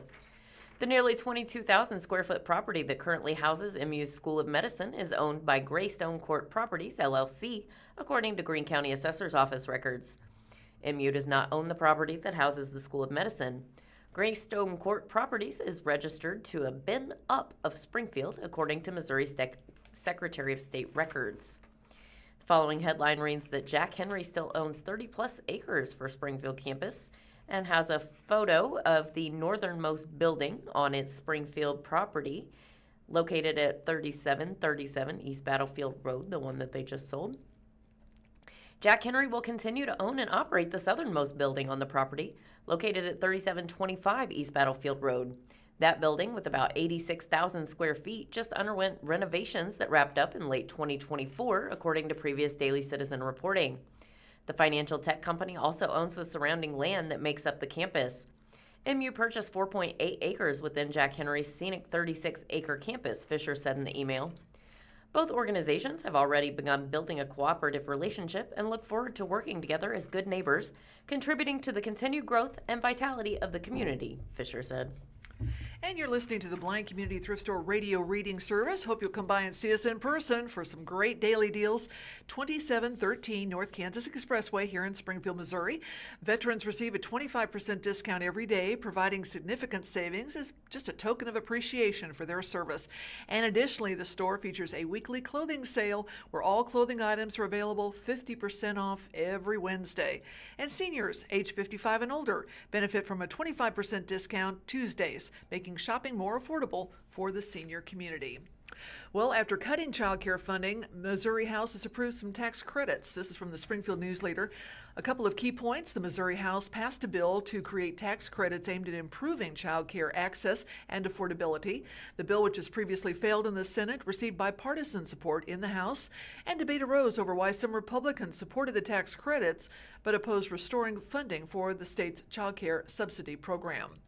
On Thursday, April 2nd, the Missouri House voted to advance a package of tax credits designed to boost access to affordable child care and stabilize the industry. The bill, sponsored by Republican State Representative Brenda Shields, St. Joe, passed with 50 Republicans and all Democrats in support. And what follows is a picture of Representative Shields. It is the fourth year the chamber has sent the legislation to the Senate, where it is foundered. Blocked in 2023 and 24 by members of the Missouri Freedom Caucus, it hit roadblocks from a handful of GOP senators in 2025 who argue it could penalize stay-at-home parents. House Republicans this week said they were willing to swallow their distaste for tax credits to advance the bill, pointing to rising costs and the increasing necessity for two parents to work to pay their household bills. Republican State Representative Jim Murphy of St. Louis County said that he's always hated tax credits. I think they're appropriations in reverse, he said. Our society deserves kids who grow up in a family that isn't struggling every day. The bill's advancement follows the failure of an attempt to restore $51.5 million to the fiscal year 2027 budget for the state's child care subsidy program, which puts state and federal funding toward the cost of daycare for low-income and foster families. Republican support for Shields' bill raised questions from some Democrats who asked why their colleagues oppose the budget amendment but back the tax credits, which are projected to cost $69.7 million annually. Democratic State Representative Kimberly Ann Collins of St. Louis reminded her House colleagues that, quote, they had an opportunity to care about children last week when we voted on our budget. You didn't care about it last week, Collins said. Now we care about it this week. What's the message that we're really sending children and their families? And what follows is a picture of Representative Fogel speaking at a press conference in February. The failed budget amendment proposed by State Representative Betsy Fogel of Springfield, the ranking Democrat on the House Budget Committee, would have used interest generated by funds for highway improvements to fund the subsidy program at the level recommended by Governor Mike Kehoe. That amendment defeated 78-60, with 13 Republicans voting in support after House Budget Committee Chairman Dirk Deaton of Seneca said Fogel's proposal would jeopardize his pursuit of a balanced, sustainable budget. During debate on Shields' bill, Fogel pressed Murphy to explain why he opposed her amendment but supports the tax credit package, which is expected to cost the state over $18 million more. Quote, but it's not coming from general revenue, Murphy said. Fogel adds, it's a reduction of general revenue. I just have frustrations that investment for this body was too much somehow, Fogel said, and then we now have a fiscal note before us that is significantly higher, and you're not concerned with that. Shields' bill would establish 3 tax credits. Taxpayers who donate to child care providers could claim back 75% as a tax credit, up to $200,000 per year. Businesses with at least 2 employees could receive tax credits equal to 30% of their contributions to the cost of their employees' child care. And third, child care providers could claim a tax credit equal to their employer withholding tax and up to 30% of their capital expenditures on renovating or expanding their facilities. The bill would limit the state's total annual expenditures on each type of credit to $20 million. Upon reaching that amount, the state could raise the cap 15% to issue credits to providers in child care deserts. The average annual cost of child care for an infant in Missouri is just over $13,000, according to Child Care Aware of Missouri, and for a 4-year-old, it's $9,500. Shields emphasized the positive economic impact the legislation could have. Quote, these credits are telling business organizations in our state, if you invest in the child care problem in our state, the crisis, the state will invest as well, Shields said. Republican State Representative John Martin of Columbia, who voted against the bill April 2nd, that the state should instead focus on limited government and reducing taxes, giving more wealth and opportunities for our families to provide for daycare. Last week, 13 Republicans voted in favor of Fogel's amendment. The proposed cut would eliminate subsidy enhancements that child care providers receive to offset costs for children in foster care or with disabilities, for being a creditor serving more than 50% of children enrolled in the subsidy program. The subsidy program is open only to families that earn up to 150% of the federal poverty level, or $49,500 for a family of 4. Republican State Representative Brian Seitz of Branson told The Independent that while tax credits would help Missourians become financially self-sufficient, the state should reduce its direct funding of child care as it nears a fiscal cliff. Conservatives by and large would want people to get off welfare, Get off of the government dole, Seitz said. If to do that, parents would have to work, then let them receive a small amount at the end of the year as a credit. Republican State Representative Colin Wallenkamp of St. Charles voted for Vogel's amendment and emphasized during debate that child care gaps cost the state lost wages, lost man-hours of work, and a negative impact to our economy. Murphy said he isn't opposed to the restoration of child care subsidy funds, and when the Senate sends its budget to the House, he said, quote, "I hope it's there, and I think it will be." Collins told The Independent that lawmakers should be, quote, "consistent in support of Missouri's children. People want to make cuts where they want to make cuts, and they want to support what they want to support," she said.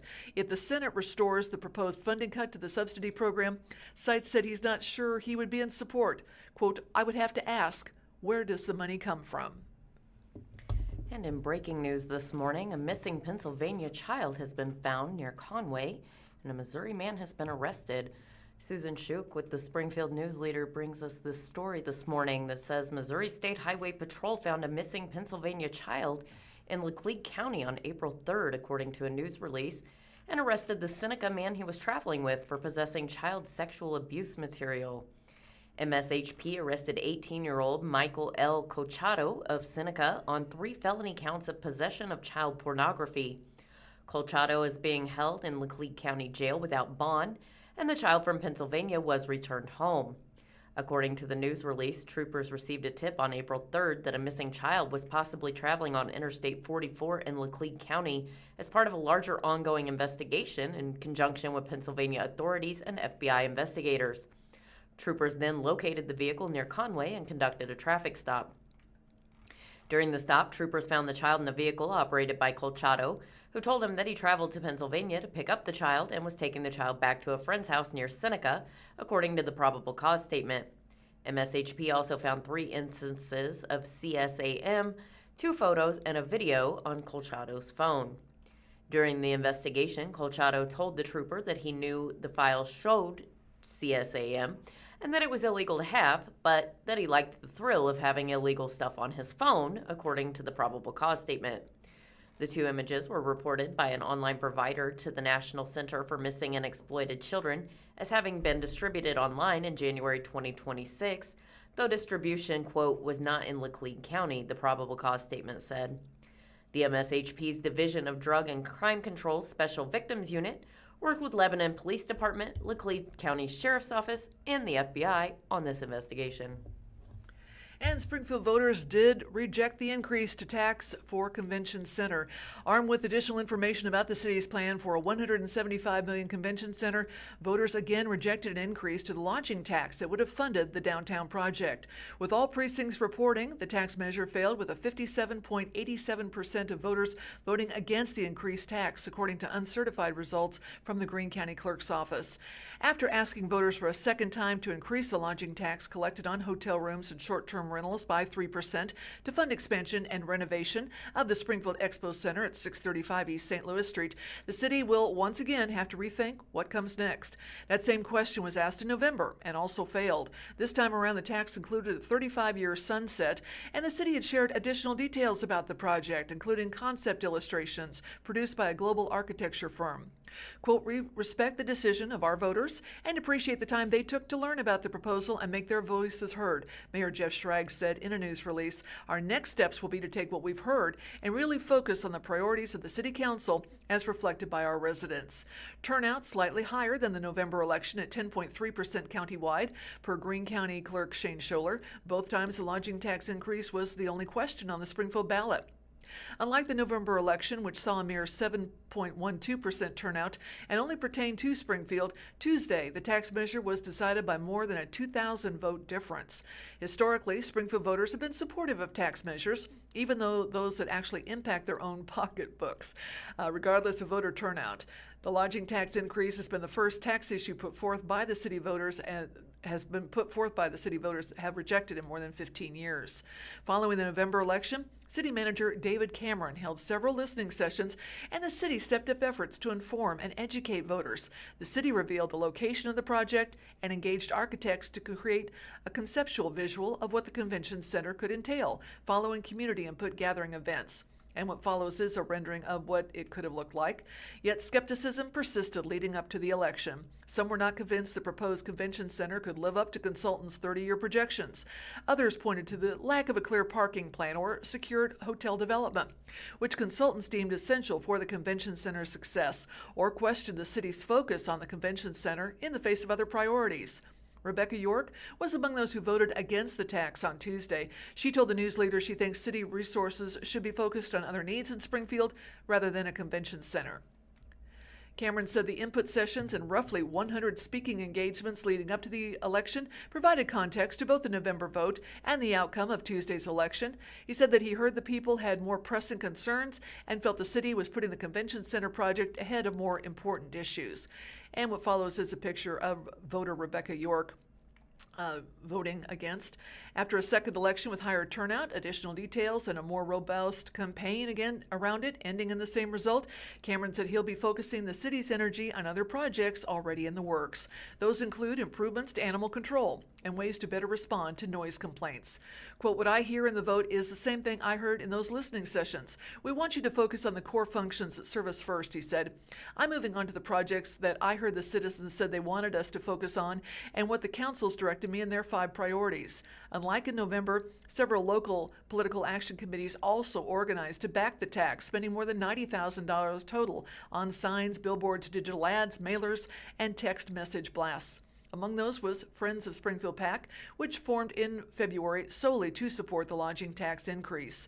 Marshall Kinney, co-chair of Friends of Springfield, said in a written statement that the campaign was built around attracting investment, strengthening the local economy, and creating jobs. "Springfield is a strong and growing community, and we remain committed to working together on opportunities that move our city forward." There was no organized opposition campaign to the lodging tax increase, though some individuals and Springfield Tenants Unite encouraged a no vote on the question. The city has also spent considerable funds on the project, the April 7th election itself costing $230,000, with a similar amount paid in November. Leading up to the election, the city spent more than $6,200 on informational mailers and printed flyers. In order to have a conceptual visual of the convention center, the city also agreed to pay Populous, a global architectural firm, up to $376,500 for pre-design work. While this amount was going to come out of the total cost of the project without the tax, this will be paid through the Tourism Fund reserves. Cameron said he still felt this money was well spent as the city attempted to secure a $30 million allocation from the state, which was contingent on a local match. The allocation was placed on the restricted list by Governor Mike Kehoe, leaving it solely in his hands to decide if and when to release it. The amount has been included in the reappropriation bill passed by the Missouri House. He also noted that money had to be spent in order to tell a proper story about the proposal and educate voters on the possibilities. Quote, "Naturally, you want to try to minimize as much as you're spending, and I think we've done a good job of stopping where we could to basically provide that information with all the details," Cameron said. While other more scaled-back options in regard to the Expo Center could be explored, he said those discussions have not been held. The discussion about whether or not to bring the lodging tax back again ultimately will rest with Springfield City Council, but Cameron said as city manager he would not make the recommendation to do so. And several obituaries this week brought to us by the Springfield News-Leader. First up is George Schultz Jr., age 69, who passed away April 3rd, 2026. Arrangements provided by Herman H. Lohmeyer Funeral Home. Services on April 8th, 6 p.m. at Herman H. Lohmeyer Funeral Home, Bass Chapel Cemetery. Lloyd Franklin Meacham, age 92, passed away April 5th, 2026. Arrangements provided by Gorman Scharf Funeral Home. Services on April 10th at 2:30 p.m. at Gorman Scharf Funeral Home. Visitation 2 o'clock to 2:30 at the funeral home. Sue Ann Howell, age 80, of Springfield, Missouri, passed away on April 1st, 2026. She was born to Charles and Gloria Bashirs on September 4th, 1945 in Springfield MO. She was raised in Republic MO and graduated from Republic High School in 1963. Sue was united in marriage to Charlie Howell on May 19, 1963 in Republic MO at the First Christian Church. The couple were blessed with 2 children, Lisa and Brian. Sue had many interests and pastimes, including playing golf, going to birthday group, which she had been a member of for 29 years, traveling and playing games. Nothing, however, brought her more fulfillment than being a Sue. Sue was preceded in death by her spouse, Charlie Howell, son Brian Howell, father Charles Max Bashirs, mother Gloria Bashirs, brother Jimmy Bashirs, and sister Kathy Hannafin. She is survived by her daughter Lisa Gum, her husband Van, granddaughter Emily Humphreys, 2 great-grandsons, Hunter and Tanner, brother Kirk Bashirs, and brother David and wife Linda Bashirs. A celebration of life for Sue will be held on Sunday, April 12, 2026 at 2 p.m. at Twin Oaks Country Club in Springfield, Missouri. Patricia Barnett, age 65, passed away January 26, 2026. Arrangements provided by Greenlawn Funeral Home North. Services on April 18, 10:30 a.m. at Whitechapel Memorial Gardens. And finally, Donald B. Francis, 85, of Springfield, passed away on March 30th, 2026. He was born February 11th, 1941 in St. Louis, Missouri, to Barrett and Letty Jones Francis. He grew up in Bonne Terre, Missouri. After graduating from Bonne Terre High School, he attended Washington University in St. Louis and the University of Missouri in Columbia. While in Columbia, he met his wife of 59 years, Marge. Don served in the Army Reserves, and afterwards he was employed by 3M as a salesman in the Industrial Tape Division. His first territory was Baton Rouge, Louisiana, and in 1966 transferred to Springfield, Missouri and the surrounding areas. He started his own business, Ozarks Tape and Label, in 1970 and sold it in 2015. Don was a member of MSGA, SSGA, Highland Springs CC, Phi Delta Theta Fraternity, and St. James Episcopal Church. He liked to fish, play tennis, and golf, for which he had a great passion. He enjoyed coaching his son Kevin's basketball and baseball teams. They followed men's collegiate basketball and traveled to Las Vegas for March Madness. After he died, Bishop Joseph Tharakin, Bishop of Idaho and formerly rector of St. James Episcopal Church, referred to him as a gentle soul. As Bishop Joseph said, "We die as we live," and Don died peacefully. He was cared for by passionate doctors and nurses at Cox Hospital. He will be deeply missed by family and friends. He was preceded in death by his parents and sister, Adie Ann Hines. Don is survived by his wife, Marjorie L. Francis, son, Kevin Francis of Dayton, Ohio, grandson, Ian Francis, step-grandchildren, Hunter and Bryn, niece, Cynthia Hines, and son-in-law, Christopher Lane. Celebration of Life will be held at 11 a.m. on Friday, April 17th, 2026, at St. James Episcopal Church under the care of Gorman Scharf Funeral Home. In lieu of flowers, memorial contributions can be made to Southwest Missouri Humane Society, St. James Episcopal Church, or a charity of your choice. And a free Bonnybrook open house will be set on April 18th to celebrate Rose O'Neill. Bonnybrook will be hosting that from 10 to 3. Again, it's on April 18th. The historic site is at 485 Rose O'Neill Road in Walnut Shade, according to a community announcement. Visitors can tour the art museum and historic home of Rose O'Neill free of charge. O'Neill, the creator of the Cupid doll, was a pioneering artist and illustrator born in 1874. She funded the original Bonnybrook home in the 1890s and lived there on and off until she retired to the site in the 1930s. And what follows is a site of just part of a Cupid doll collection. And this is about a 40-minute drive south of Springfield, by the way, where the Bonnybrook Art Gallery is located. First Bluegrass Jam of the season. Now, in addition to the tours, Bonnybrook's going to feature its first Bluegrass Jam of the season, as I just mentioned. Attendees can enjoy music performed by local musicians and bid on items in a silent auction. Light refreshments will be available while supplies last. The original Bonnybrook home was destroyed by fire in 1947. The Bonnybrook Historical Society rebuilt the home, completing the project in the 1990s. And the next headline reads, Future Homes for Bonnybrook. For those unable to attend the open house, Bonnybrook is open from 10 to 4, Wednesday through Saturday from April through October. And guided tours are $10 for adults, $5 for students and veterans, and free for kids 12 and under. And if I may, one other quick activity here you might want to check out. Schrag will be hosting First Mayor's Community Conversation, and Springfield Mayor Jeff Schrag is scheduled to host the first in a new community discussion series later this month. The first Mayor's Community Conversation is set for 5:30 to 7 p.m. On Friday, April 17th at Northview Center, 305 East Talmadge Street, according to a news release, Springfield is strongest when we listen to one another and work together to address the issues that matter most to our community, Shrike said in the release. Mayor's community conversations bring city leadership directly into neighborhoods so we can hear from residents, learn about their experiences, and better understand each community's priorities. Developed in partnership with Springfield's 24 registered neighborhoods and the Neighborhood Advisory Council, this series of Mayor's Community Conversations aims to strengthen collaboration, improve communication, and ensure residents help shape Springfield's government priorities, according to the release. The first conversation will focus on the Tom Watkins, Woodland Heights, Robertson, and Doling neighborhoods, according to the release.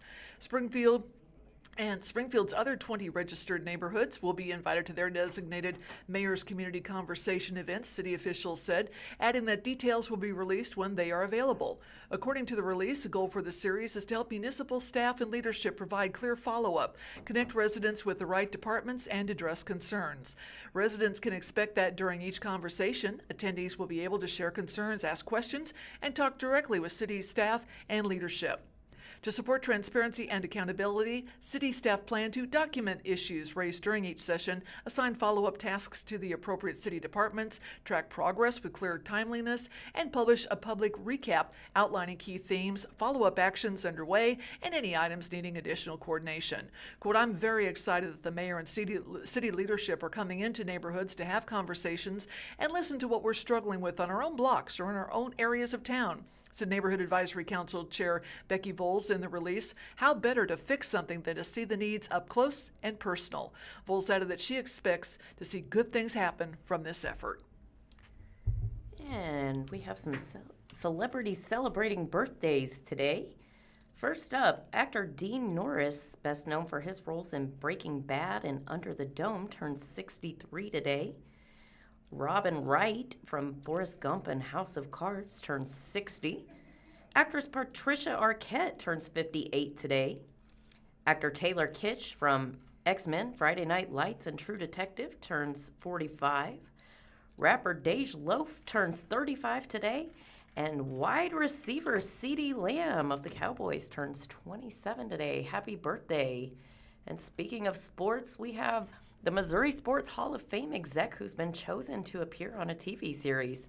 This story from the Springfield Business Journal says the leader of the Missouri Sports Hall of Fame has been selected to appear on a business-focused television series hosted by Damon John, one of the panelists and investors on ABC's Shark Tank. Rob Marsh, president and CEO of the Springfield-based Missouri Sports Hall of Fame, will be a part of the upcoming season of Next Level CEO, a series that highlights accomplished leaders, innovators, and entrepreneurs across the country, according to the news release. Filming for the new season is set to begin this spring at the show's studios in Miami. I am honored to be selected for this opportunity, Marsh said in the release. This is not just about personal recognition. It is a platform to elevate the Missouri Sports Hall of Fame, highlight the work we are doing across the state, and ultimately drive greater impact for the communities we serve. Next Level CEO features high-performing leaders who have demonstrated success in navigating complex challenges, building organizations, and creating lasting impact, according to the release. Additional details regarding air dates and media appearances are yet to be announced. The series airs on Inside Success TV through its website. Marsh, who exited his 27-year career in 2024 with Pyramid Foods to lead the MSHOF, navigated the organization through a period of financial challenges upon coming on board, according to past Springfield Business Journal reporting. That included ensuring that the entirety of the $740,000 owed to children's charities from the 2024 Price Cutter Charity Championship Golf Tournament, for which he served last year as executive director, was paid in full, as well as pay some 40 charities that participated in 2025. The MSHOF was located in a 34,000 square foot facility adjacent to Highland Springs from 1994 until 2025, when it sold the building, according to past SBJ reporting. It signed a lease for undisclosed terms to occupy 431 and 433 West Walnut Street as temporary office space before a full relocation. And Brian Fogel from the Springfield Daily Citizen writes about families finding comfort home in the Ronald McDonald House. Families don't have to choose between being there for their child and having a place to stay. Recently, Ronald McDonald House Charities at the Ozarks celebrated 38 years of serving families of seriously ill and injured children who are in our local hospitals undergoing care and treatment.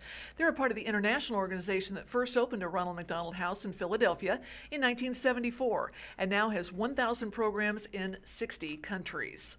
Our local affiliate has been led since day one by Bonnie Keller, who is one of the most respected nonprofit executives in the region. She was there when it was but an idea for Springfield, and today where we have 2 Ronald McDonald houses serving both Cox and Mercy hospitals, as well as the Tooth Truck, which provides much needed dental care. Bonnie shared a poem that was written to explain their why. There is a difference between someone who stops by and someone who stays. Visitors come to say hello. They check the time. They park in short term. They arrive with balloons, cards, carefully chosen words. They smile, hold hands, and maybe cry a little. And when visiting hours are over, they go. Family is not a visitor. Family stays. Family stays in every hard conversation, every impossible decision.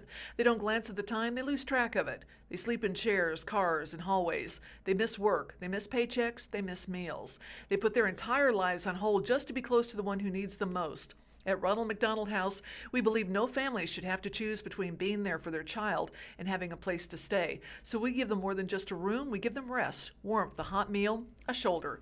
We give them something that feels like normal, even when nothing else is, because when a child is in the hospital, family stays, and we stay with them.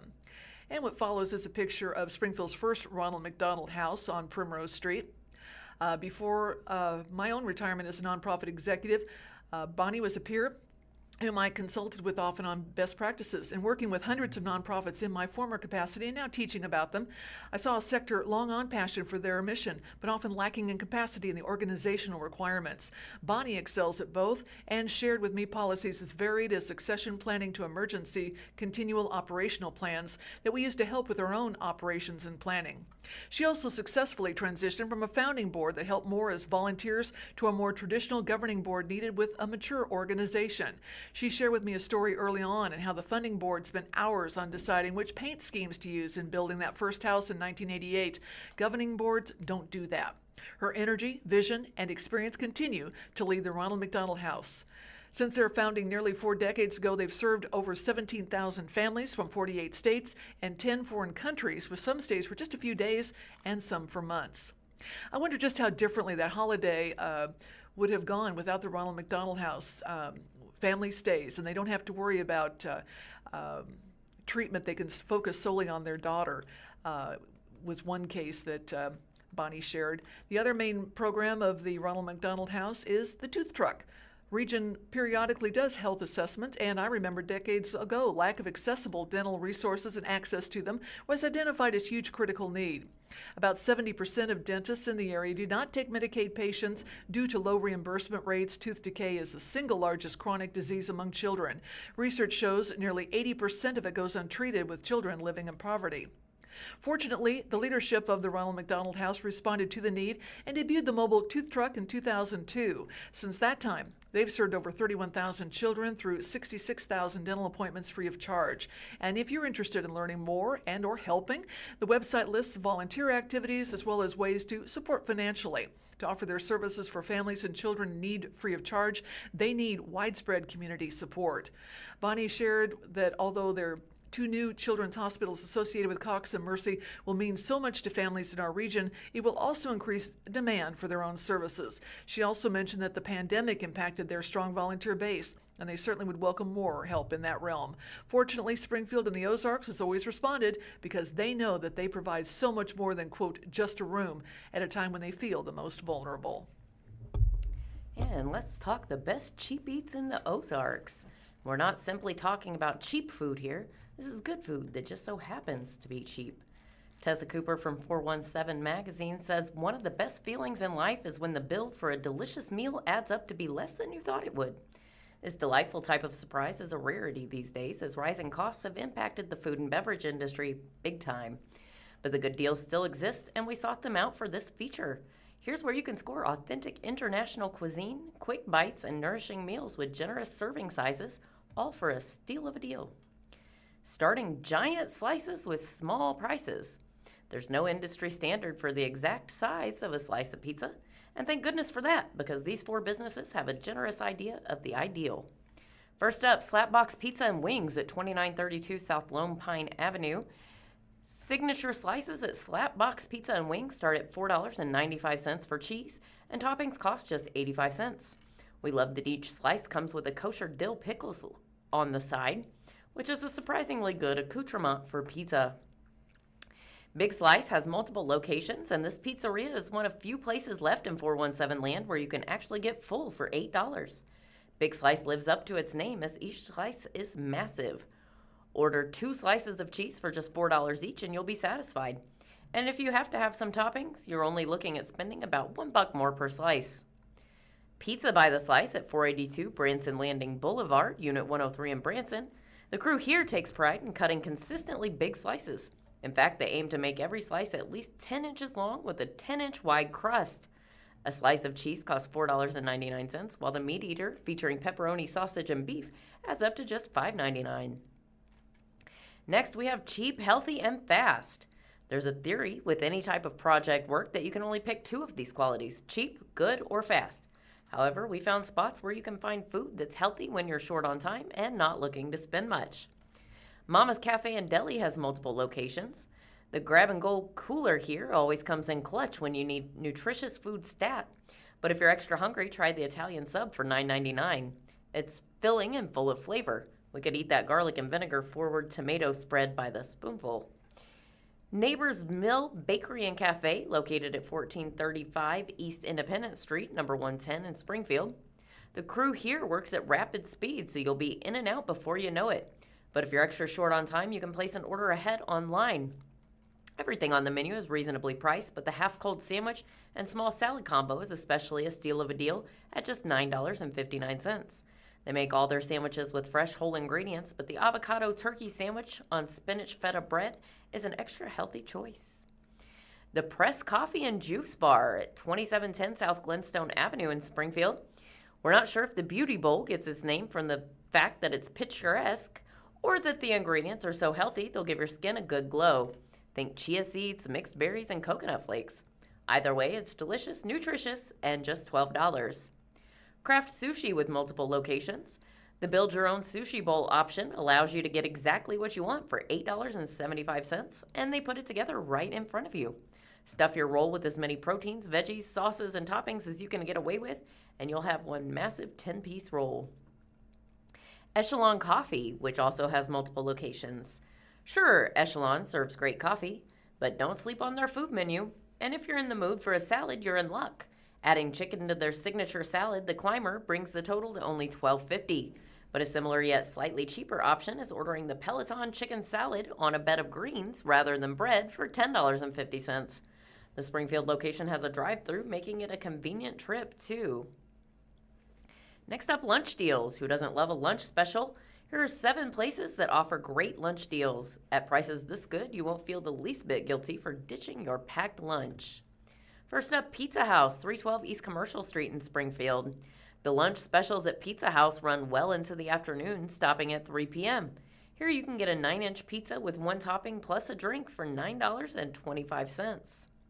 Show Me Chewy, 1410 East Republic Road in Springfield. All of the lunch specials at Show Me Chewy cost less than $20 and come with your choice of Caesar salad or soup. This is a great way to indulge in some of the higher-end items on the menu, like the beef tips or veal. And if you want to go even deeper, all of the individual-sized pizzas are only $16. Tinga Tacos at 308 West McDaniel Street in Springfield. For just $9, you can get 2 tacos, 1 side, and a drink for lunch. It's the perfect amount of food at the perfect price, but deciding between the taco rice or jalapeno corn won't be easy. Karai Ramen and Roll at 640 West Republic Road, Suite 100 in Springfield. The Gashu Pork Bowl from Karai is delicious in its own right, but knowing you got it for just $9 as the lunch special somehow makes it taste even better. Haruno Sushi Bar and Grill at 3044 South Fremont Avenue in Springfield. Haruno offers several lunch specials to choose from, but our personal favorite is the Sushi Bento. It comes with an egg roll and a garden salad and your choice of 3 half-size rolls for $14.50. Habaneros, Mexican restaurant and cantina in Springfield, Carthage, and Republic. There are a lot of options on the lunch menu here, but we recommend going for the quesadilla. At just under $12, these barbacoa stuffed beauties make a delightful midday meal. Rama Thai Cafe at 307 now South National Avenue in Springfield. Between 11 a.m. and 2:30 p.m., you can save a few bucks on some of Rama Thai's most popular offerings. We're talking dishes like tamarind chicken or eggplant stir fry for just $10.99. Leong's Asian Diner at 1540 West Republic Road in Springfield.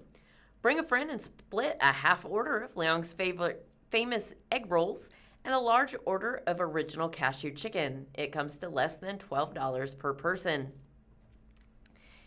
Following is a photo of some curly fries being sprinkled with salt, and it says you should definitely order the large plate of fresh curly fries for the table for $6.59 at Caddy Corner Store and Diner. Next up, we have boozy and bougie on a budget. Why is there something so satisfying about pairing a fancy drink with a cheap food? Perhaps it's the juxtaposition of enjoying a splurge alongside a save that makes for a great guilty pleasure experience. Whatever the reason, just don't knock these pairings until you try them. First up, the Mud Lounge at 321 East Walnut in Springfield. What to order? Giant soft pretzel sticks. You get 2 for $5, and a pair of Four Roses bourbon for $5. When enjoying a fine pour of whiskey, you don't want a food pairing that's going to compete with the complex flavor present. That's why a soft pretzel is the perfect companion. The smooth and smoky notes in the whiskey will also play well with the gourmet cheese that comes with the order. Next up, before and after brewing, 2940 East Sunshine Street in Springfield. Order chips and dip for $8 and a French 75 for $15. This is no ordinary chip dip. Since it features properly caramelized onions, it takes the before and after crew a total of 3 hours to make. While you're savoring it, a French 75 makes for a great pairing. Go with the cognac to highlight the sweet notes in the dip, or the gin to contrast and cut it. Next up, J.O.B. Public House at 319 East Walnut Street in Springfield. Order the pizza balls for $9 and a Negroni for $12. These pizza balls taste sort of like if mozzarella cheese sticks and Totino's pizza rolls had a baby. You can't go wrong with ordering a Negroni to wash it down. The Campari's bitterness balances out the rich cheese. Next up, Flame Steakhouse and Wine Bar at 14 West Walnut Street in Springfield. What to order? Moody Blue smoked fries for $14 and a Champagne Collet Brut Art Deco, $70 a bottle. If you're celebrating a special occasion or just simply another day of being alive, there's nothing like tapping into a bubbly bottle imported from Champagne, France. Fries and champagne notoriously go well together, but the Moody Blue smoked fries from Flame take the pairing to the next level. The acidity in the champagne cuts through the extra salt and fat in both the fries and applewood smoked bacon topping, while the bubbles cleanse your palate between bites. Next up, Good Spirits & Co. HQ in the Roundtree neighborhood. What to order? Midwest Freezer Martini service served with pork rinds for $16 total. This classic martini features Rieger Midwestern dry gin, vermouth, and olive oil, and it's the gift that keeps on giving. It comes in a perfectly chilled glass with a little carafe for refills. But here's the best part. You'll get a free little accoutrement in the form of pork rinds to go with it, plus olives and a lemon twist. Next up, we have Diners deals. Sometimes the day just calls for good old-fashioned comfort food at comfort prices. Starting with Caddy Corner Store and Diner at 2633 East Shelby Road in Springfield. There are 2 things you should know before going here. One is that you should definitely order the large plate of fresh curly fries for the table for $6.59. They're downright delicious, and you get to watch the spiraling process at the order counter. Second thing you should know, Chapel Roan shot the cover for her single Hot to Go in front of the corner booth. We feel like we should be paying them extra to get to sit here. Next up, Casper's Diner at 937 South Glenstone in Springfield. This is one of the few places in Springfield where everything on the menu is less than $10. Enjoy some good old-fashioned Frito pie for $9.99 or the single whammy cheeseburger for $7.99. George's Family Restaurant at 339 South Glenstone Avenue in Springfield. This is the place to get food. No fuss food. One of our favorite offerings is the recession breakfast that comes with 2 eggs cooked your way, your choice of hash browns, bacon, or sausage, and another choice of toast, hot cake, or biscuit with gravy. Order it before 11 a.m. and it's just $7.50. Sam's Cafe and Catering at 211 East South Street in Ozarks. This classic small-town diner is packed all day, which comes as no surprise since they offer good food at good prices. Think offerings like a hamburger for $6.99, a tuna melt for $8.59, and a small side of potato salad for $3.29. Also in Ozark, we have Rosie Joe's Cafe at 1711 South 15th Street. Here's where you can get home-style cooking that barely costs more than an actual homemade meal. The breakfast deals are especially exceptional. One buttermilk pancake totals a mere $3.49, and a cheese omelet is only $7.89. Next up, cheap dates. Here's where to enjoy some affordable quality time with your special someone.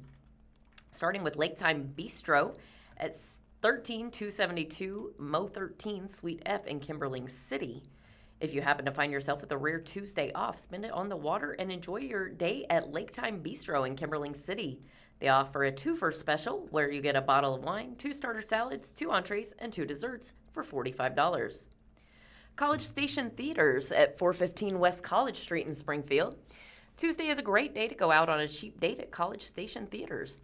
On this special day of the week, movie tickets are just $5 and hot dogs are $3. Inflation who?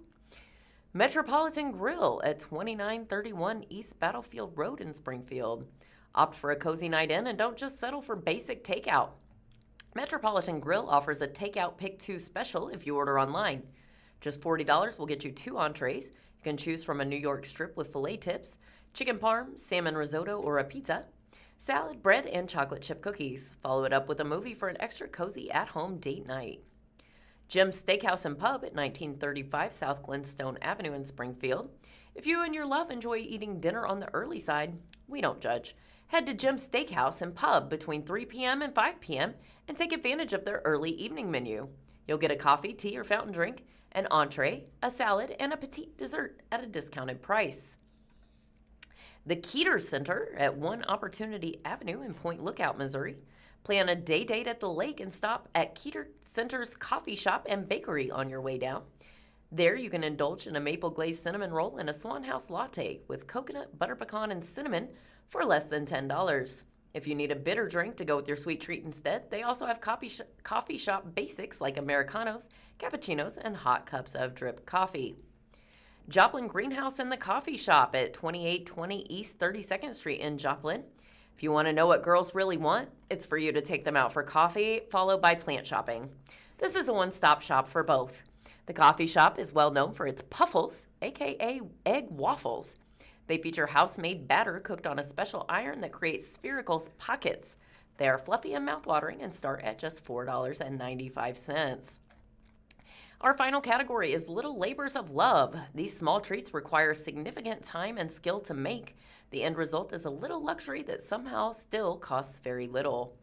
First is the European at 105 Park Central Square in Springfield. You can get a ham and cheese croissant for $6, and it is a 3-day process.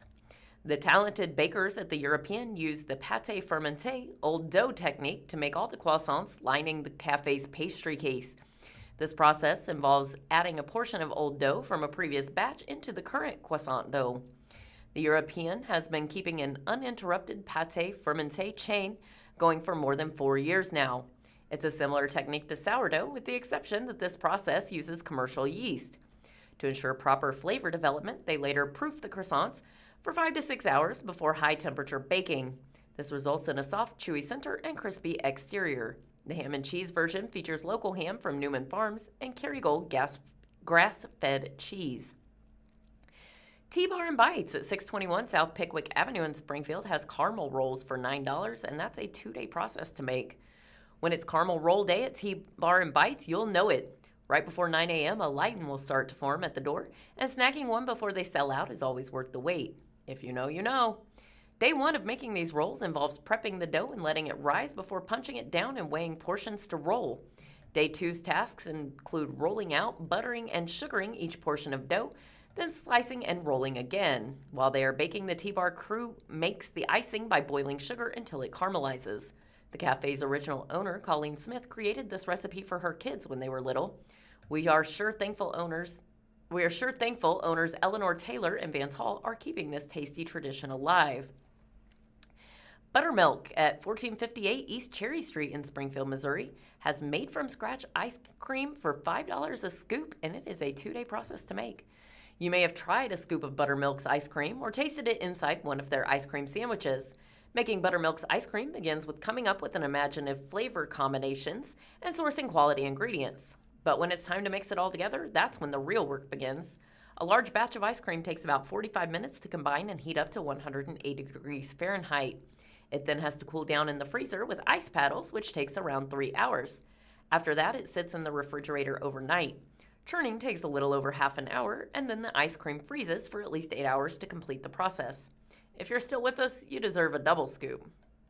And finally, famously cheap. These offerings have made a name for themselves, which is why their deliciousness requires no explanation.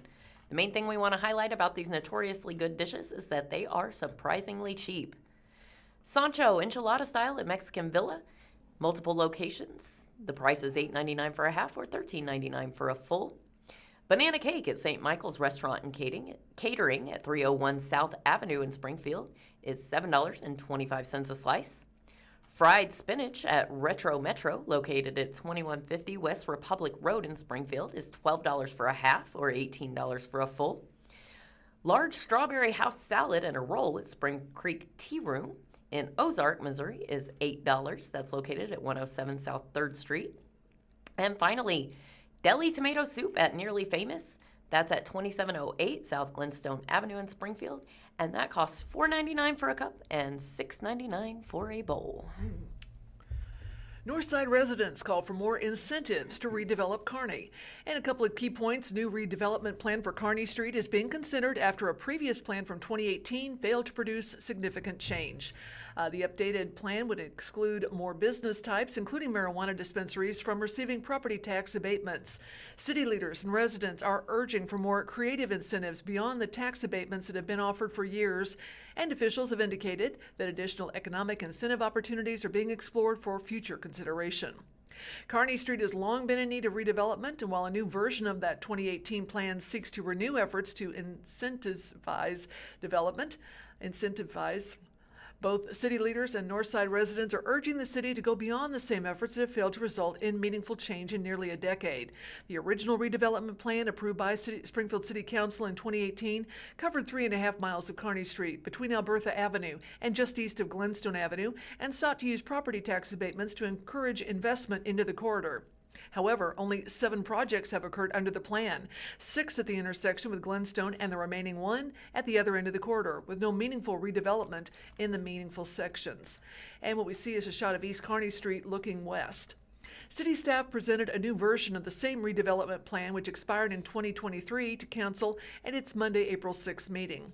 Changes to the plan have been minimal, primarily adding to the list of excluded uses that are not eligible for tax abatement, and these include adult-oriented uses, outdoor storage, homeless services, payday loan shops, and single-family residences. The new plan would add head shops, smoke vape shops, and junkyards to this list. At the Monday meeting, Council voted to amend this list to also exclude marijuana dispensaries from tax abatement in a 7-1 vote. Mayor Jeff Schrag was the only one opposed to the addition, and Councilman A. McGull was absent. Max Schaefer, Assistant Director of Economic Vitality, said single-family homes were excluded to further the goal of commercial redevelopment in the corridor. Those exclusions are not prohibitions of those uses along the corridor, but mean those types of developments cannot take advantage of the tax abatement offered through the plan. Other parts of the redevelopment plan were nixed, such as landscaping, building material, and curb cut requirements, instead referring to the new development's code's design standards. Councilman Bruce Adib Yaziz said during public input sessions, the building requirements were noted as being too costly to make tax abatement worth it for developers before. And the standards of the new development code still achieve quality design without being too onerous. While these adjustments are being made to renew the redevelopment plan for another 5 years, the incentive options are not changing or expanding. Councilman Brandon Jensen urged city staff to consider new ways to attract redevelopment instead of, quote, dangling the same carrot it has for years. I would think that it makes sense if we've been doing the same thing for 13 years and we haven't seen the type of redevelopment that maybe it justified taking a more active stance, possibly to do a demonstration project or assist with land assemblage, he said.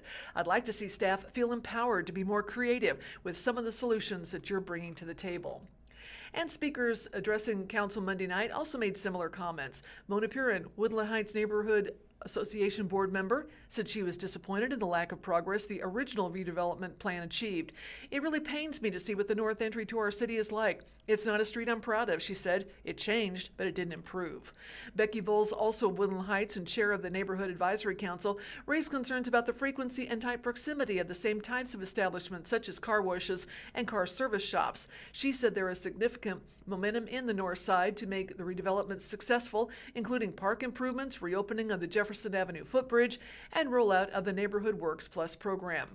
In order to see true progress, Russ Gusselin, CEO of Elevate Lives, said Kearney Street needs a clear vision that can be pursued intentionally.